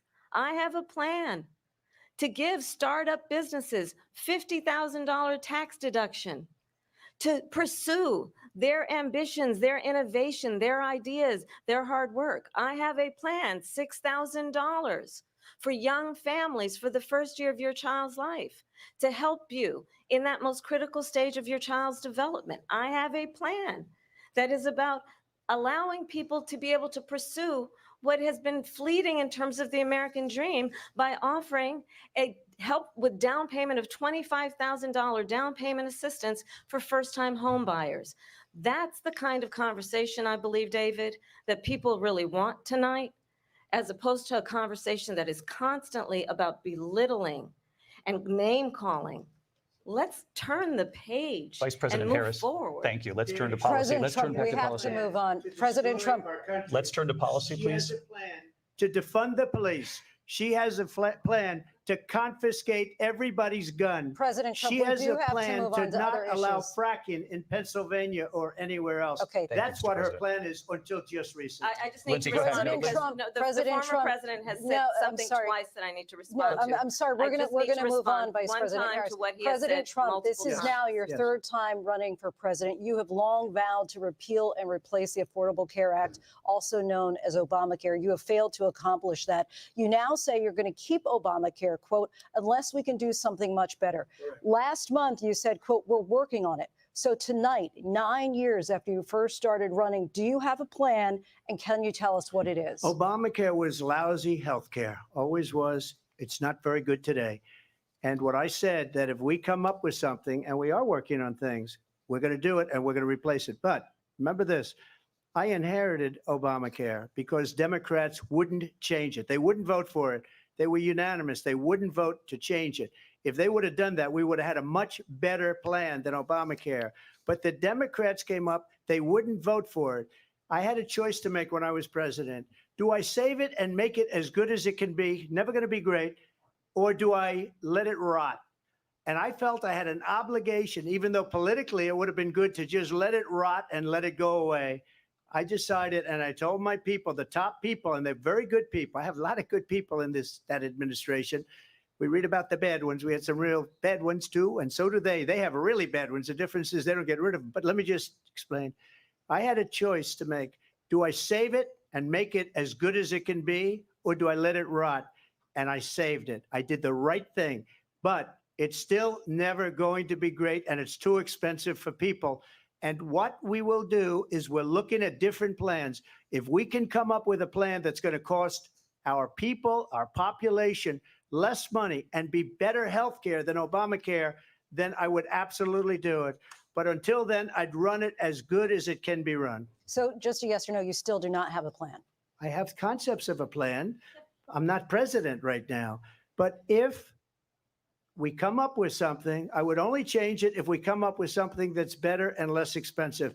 And there are concepts and options we have to do that. And you'll be hearing about it in the not too distant future. Vice President Harris, in 2017, you supported Bernie Sanders' proposal to do away with private insurance and create a government-run healthcare system. 2 years later, you proposed a plan that included a private insurance option. What is your plan today? Well, first of all, I absolutely support, and over the last 4 years as vice president, private healthcare options. But what we need to do is maintain and grow the Affordable Care Act. But I'll get to that, Lindsay. I just need to respond to a previous point that the former president has made. I've made very clear my position on fracking. And then this business about taking everyone's guns away. Tim Walz and I are both gun owners. We're not taking anybody's guns away. So stop with the continuous lying about this stuff. As it relates to the Affordable Care Act, understand, just look at the history to know where people stand. When Donald Trump was president, 60 times he tried to get rid of the Affordable Care Act. 60 times. I was a senator at the time when I will never forget the early morning hours when it was up for a vote in the United States Senate. And the late, great John McCain, who you have disparaged as being, you don't like him, you said at the time, because he got caught. He was an American hero. The late, great John McCain, I will never forget that night, walked onto the Senate floor and said, no, you don't. No, you don't. No, you don't get rid. It was like, remember when an insurance company could deny if a child had asthma, if someone was a breast cancer survivor, if a grandparent had diabetes? And thankfully, as I've been vice president and we over the last 4 years have strengthened the Affordable Care Act, we have allowed for the first time Medicare to negotiate drug prices on behalf of you, the American people. Donald Trump said he was going to allow Medicare to negotiate drug prices. He never did. We did. And now we have capped the cost of insulin at $35 a month. Since I've been vice president, we have capped the cost of prescription medication for seniors at $2,000 a year. And when I am president, we will do that for all people, understanding that the value I bring to this is that access to health care should be a right and not just a privilege of those who can afford it. And the plan has to be to strengthen the Affordable Care Act, not get rid of it. Vice Fastest President prologue Harris, thank in terms you. of where Donald Trump stands on that. I want to move to an issue that's important for a lot She made of a mistake. Number one, John McCain fought Obamacare for 10 years. But it wasn't only him. It were all of the Democrats that kept it going. And you know what? We can do much better than Obamacare, much less money. But she won't improve private insurance for people, private medical insurance. That's another thing she doesn't want to get. People are paying privately for insurance that have worked hard and made money, and they want to have private. She wants everybody to be on government insurance where you wait 6 months for an operation that you need immediately. President Trump, thank you. We have another issue that we'd like to get to that's important for a number of Americans, in particular younger voters, and that's climate change. President Trump, with regard to the environment, you say that we have to have clean air and clean water. Vice President Harris, you call climate change an existential threat. The question to you both tonight is, what would you do to fight climate change? And Vice President Harris, we'll start with you. 1 minute for you each. Well, the former president had said that climate change is a hoax. And what we know is that it is very real. You ask anyone who lives in a state who has experienced these extreme weather occurrences, who now is either being denied home insurance or it's being jacked up. You ask anybody who has been the victim of what that means in terms of losing their home, having nowhere to go. We know that we can actually deal with this issue. The young people of America care deeply about this issue. And I am proud that as vice president over the last 4 years, we have invested $1 trillion in a clean energy economy, while we have also increased domestic gas production to historic levels. We have created over 800,000 new manufacturing jobs while I have been vice president. We have invested in clean energy to the point that we are opening up factories around the world. Donald Trump said he was going to create manufacturing jobs. He lost manufacturing jobs. And I'm also proud to have the endorsement of the United Auto Workers and Sean Fain, who also know that part of building a clean energy economy includes investing in American-made products, American automobiles. It includes growing what we can do around American manufacturing and opening up auto plants, not closing them like happened under Donald Trump? Vice President Harris, thank you. That didn't happen under Donald Trump. Let me just tell you, they lost 10,000 manufacturing jobs this last month. It's going, they're all leaving. They're building big auto plants in Mexico, in many cases owned by China. They're building these massive plants, and they think they're going to sell their cars into the United States because of these people. What they have given to China is unbelievable. But we're not going to let that. We'll put tariffs on those cars so they can't come into our country, because they will kill the United Auto Workers and any auto worker, whether it's in Detroit or South Carolina or any other place. What they've done to business and manufacturing in this country is horrible. We have nothing because they refuse. You know, Biden doesn't go after people because supposedly China paid him millions of dollars. He's afraid to do it. Between him and his son, they get all this money from Ukraine. They get all this money from all of these different countries. And then you wonder, why is he so loyal to this one, that one, Ukraine, China? Why is he? Why did he get $3.5 million from the mayor of Moscow's wife? Why did she pay him $3.5 million? This is a crooked administration, and they're selling our country down the tubes. President Trump, thank you. Thank you. We'll be right back with closing statements from both of our candidates. An historic night, this ABC News presidential debate from Philadelphia. Back in a moment.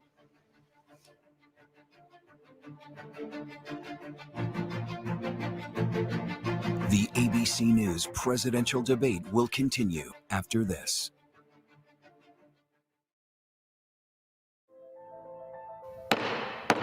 The House will be in order.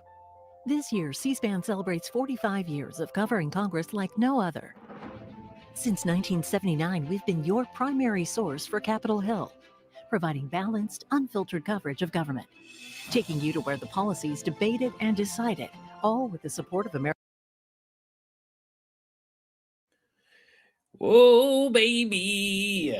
Wow. What, this is, what can I say? What can I say? This is really turning into something interesting. I will say they've been fact checking, but they've also been, I mean, a little bit of the bare minimum when it comes to the moderators, right? I would agree that the idea that they're even fact checking, like we said before, I wasn't expecting that. I don't know if anyone else was. It's certainly a surprise to me. I'm happy that they're doing it, especially for, like I said, Laura Loomer was going to give Trump advice to talk about the fucking dogs or the cats and the ducks.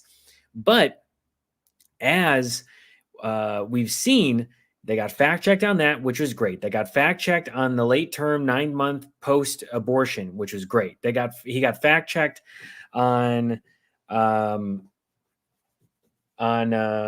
6th. He got fact checked on inviting. I forget if he was fact checked or if it was just Kamala Harris that brought up the fact that he invited the Taliban. And look, I prefer a president who doesn't invite terrorists to Camp David. I'm sure a lot of people that are watching agree. They'll come back for their final statements, just so you know, if you're wondering kind of what's going on, they're going to come back one more time. But Donald Trump is losing it. He is losing it right now because she continues to laugh. She continues to blow off Donald Trump with his weird, insane, unhinged, deranged lies. Samantha wants to know, what was her advice? The advice that Laura Loomer gave is probably a lot of things. One was go after her race. Look, and I'm honestly surprised that Donald Trump hasn't tried to say something like Kamala Harris has like slept her way to the top, right? We know that Republicans really like to use that argument, which is not true. She is more qualified than any recent vice president in office. Okay. She was attorney general, right? She was a prosecutor. She was a senator. She was vice president. Like, there is no one who is more prepared for this job than Kamala Harris.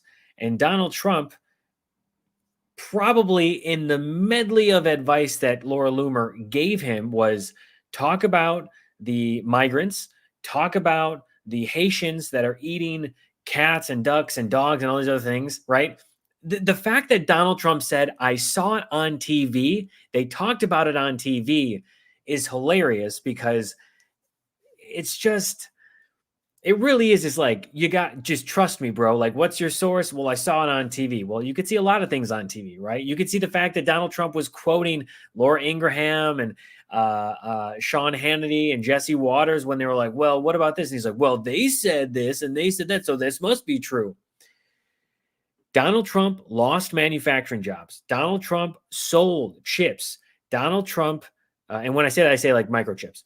Donald Trump made our country less secure. Donald Trump did not do anything when it came to COVID. Donald Trump had 9 years, and they got him to say it. And this is the line. This is one of the lines that I'm going to cover in a What Was That? It's, so after 9 years, can you confirm yes or no whether you have a plan? And that's, I'm paraphrasing so much of what they said. And then he responds, well, I have concepts of a plan. Do you have a healthcare plan that you've talked about that'll be ready in 2 weeks? Well, I have concepts of a plan. What the fuck are concepts? Oh, did you turn in your final paper? Did you turn in your thesis statement, your thesis project? Well, I have concepts. No one's ever going to accept concepts. Well, did you do your project for work so we can close this deal? Well, I have concepts. Insane. All right. This debate is not going the way that Donald Trump wants it to. Kamala Harris is laughing and cackling at him, which is great, getting underneath his skin. The guy's sweating. You can look around his mustache. All right, here we go. They're back. Final statements right now. And an attempt to take up. Thank you. And that is our ABC News presidential debate from here in Philadelphia at the National Constitution Center. I'm Lindsay Davis. And I'm David Muir. Thank you for watching here in the U.S. and all over the world, and from all of us here at ABC News. Good night.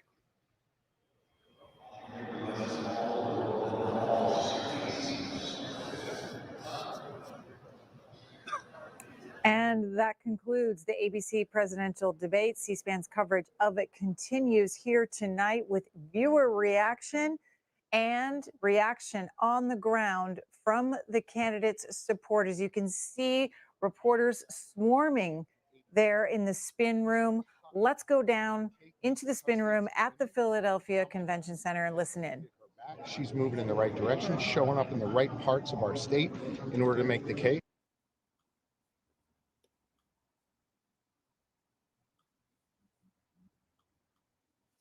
All right. So that was something. Look, Donald Trump, his approach, and I'll stand for about 5 minutes and then everyone can get their evenings back. I just want to thank everyone who hung out, during the live stream, came back during the breaks and chatted with me. It's so good to get back into this. And just know that there will be more live streams. I'm going to get back onto a weekly basis of doing the show. I miss you guys. But enough of that. Let's quickly talk about that closing statement, okay? Kamala Harris comes together. She wants to call for us as Americans, us as a nation, a country, to be united, to come together, to be better than what we've done before, to be better than what we've been before, right? Think of it like this. Whether or not you're a parent, think of like your parents and the generations that came before, right? Your grandparents, your great-great-grandparents, every single time a new generation is brought in, you want it to be better than the last, right? You want to say, look, I want to make sure that my children are provided for so they don't have to go through what I did, right? Or I want to break the generational trauma. These are things that any person who has empathy, any ounce of care or love for another, it's that idea that is void. It is empty. The Republican Party, Donald Trump, they're apathetic. They do not care. We saw it during the first 4 years of Donald Trump when he was in office. You saw it during his final year when he was dealing with COVID. Remember, many times they asked him, do you take responsibility? Nope, I don't take responsibility. It's not my fault. It's the Wuhan virus. It's the China lab. It's this, it's that. The way in which he never took took responsibility. You know, he'd only take credit if things were good, and then he would take credit from other people, right? Like he wanted, I'm surprised that I didn't hear it, but I'm surprised that the $35 insulin claim didn't come back up. But there were many times in which Donald Trump either lied just flat out or tried to take credit or just, you know, tried to reinvent the truth of what actually happened, not accepting the facts. That is Donald Trump. Donald Trump never wants to take responsibility. He always wants to walk away and say, you know what? Wasn't my fault. It was the other guy. It was the guy who was before me. I mean, and just for an example, when Donald Trump talks about Afghanistan, if anyone here, and I'm sure many people do, but if anyone here watched the January 6th committee hearings, there was an important part that happened during one of the first few, it was in October, I think. And it was revealing that Donald Trump signed a memo to pull out from Afghanistan early. Biden came in, and the thing that was left, also things they said, well, we're not sure if we can do this, whatever. He goes, oh, we'll leave it for the next guy, which again, Donald Trump knows that he lost. Whether or not he wants to publicly accept that, like tonight he said, oh, it was done out of sarcasm. I was being sarcastic. Watch the interview where Donald Trump talks about how he lost by a whisker. He's not being sarcastic. Fuck it. I'll even do it in another, what was that? So in many of the moments of Donald Trump in this debate, he's either lying, making stuff up, trying to reinvent to some revisionist type of storytelling and what actually went down in his first term as president. But as Kamala Harris says, we can't go back. We are not going back. There is no way that we will ever go back to what has been, which is Donald Trump. We remember what 4 years ago were like. When Republicans say, is your life better than it was 4 years ago? Yeah, it was. Because here's the thing. I don't have to worry like I did about COVID. I don't have to worry about family members, those who are at risk. I don't have to worry about just the policies under Donald Trump. Donald Trump talks about tariffs. Oh, there's going to be no tax on regular people. The idea that Donald Trump does not acknowledge this aspect of tariffs and how it comes down on us. If Donald Trump were to implement a tariff like he did in 2018, which caused a trade war, like literally, you could just Google Donald Trump tariff 2018 and you'll see what happened. I worked in a company that did IoT, and specifically, we were dealing with manufacturing in China and also Taiwan. And when Donald Trump in 2018 decided, you know what, we're going to create this tariff war, this trade war, my company that I worked at was a direct recipient of that harm. We carried that burden and tried to not offset the cost onto the consumer and tried to manufacture different ways in different places and things like that because Donald Trump caused this trade war because he said tariffs were going to take her. I'm going to make China pay for this and pay for that. It's like when Donald Trump said he was going to make Mexico pay for the wall. They literally laughed at him. Joe Biden comes in and Mexico says, yes, we will work with you as a partner and provide, I think it's like $1.5 billion is what they ended up going towards the wall, more than Donald Trump ever got. Donald Trump's steel and beams and wall and fence and all that shit falling apart. They're literally in a lot rusting because Donald Trump either couldn't build it or it was breaking down. And then you had people like Steve Bannon try to scam people out of a privatized version of the southern border wall.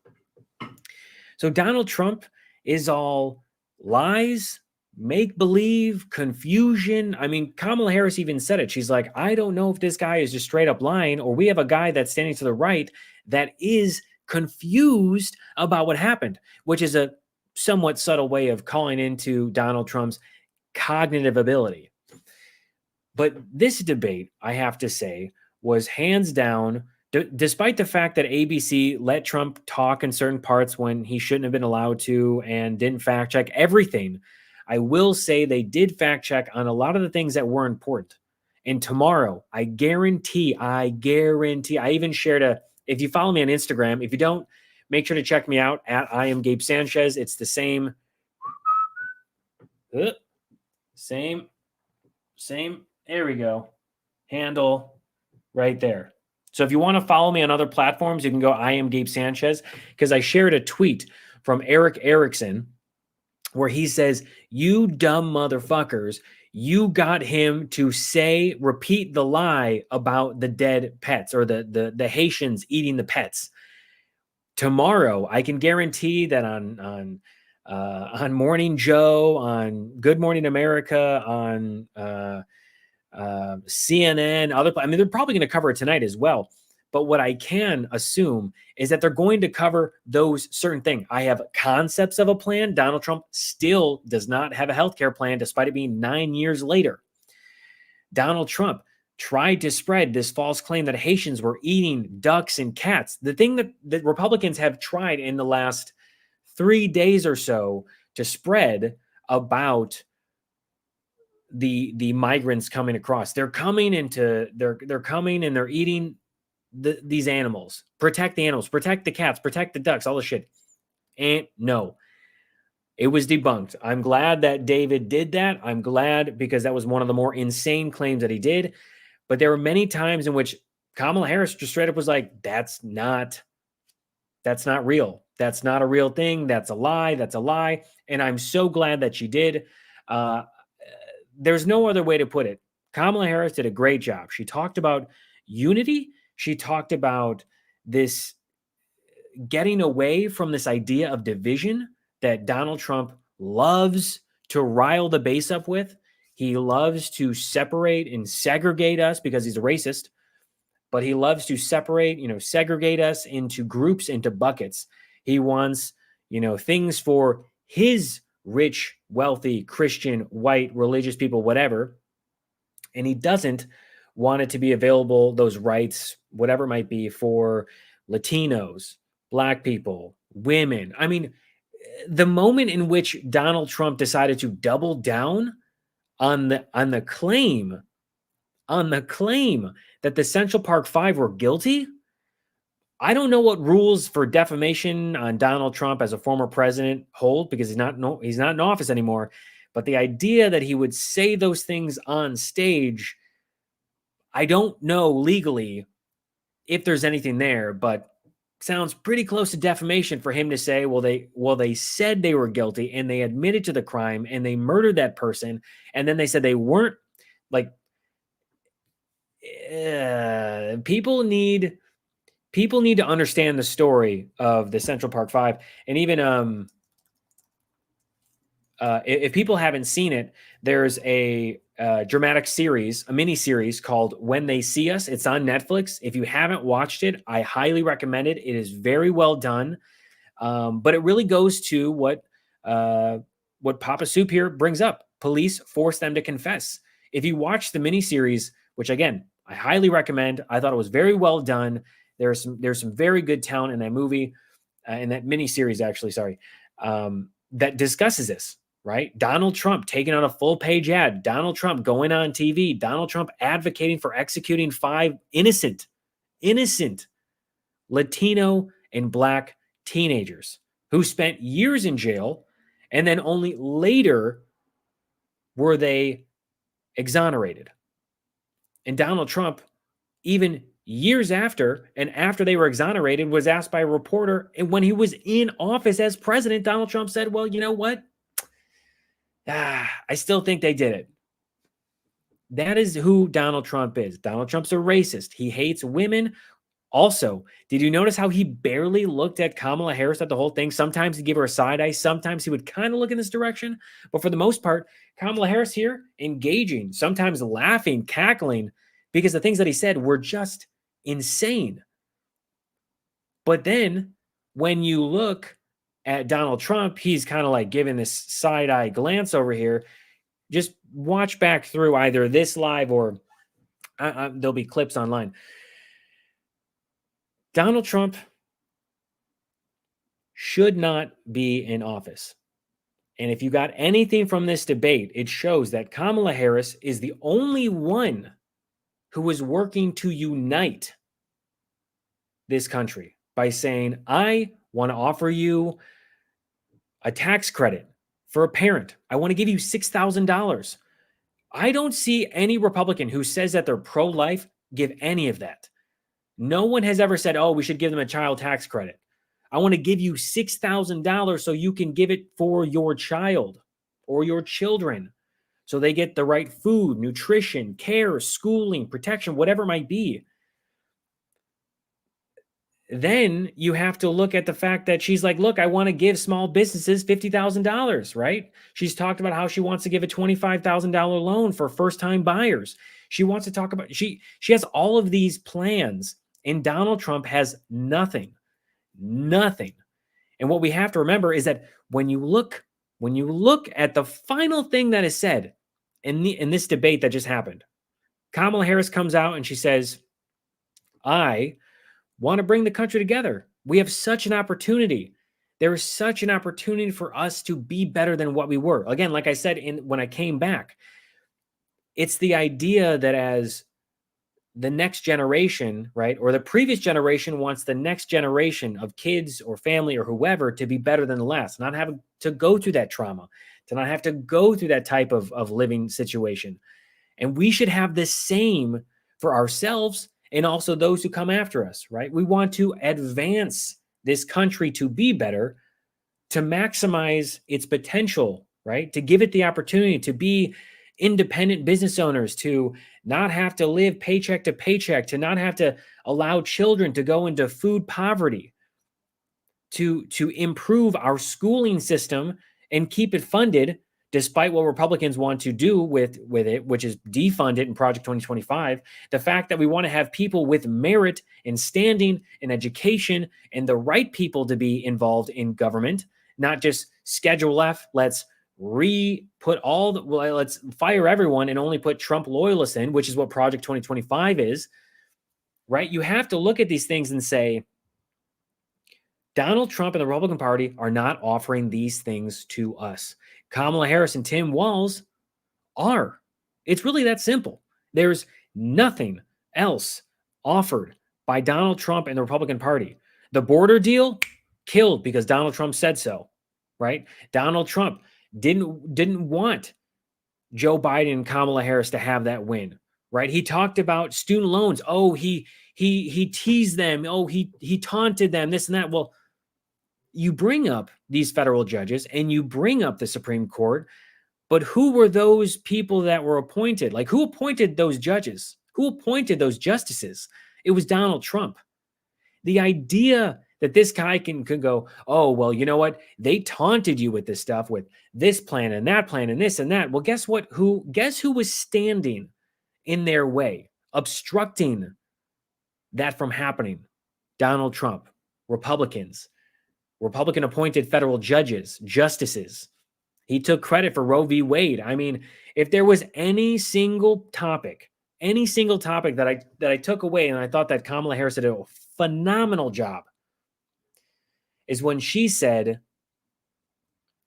when they talked about abortion, forcing women to have children, she said she didn't want that, right? She didn't ask for that.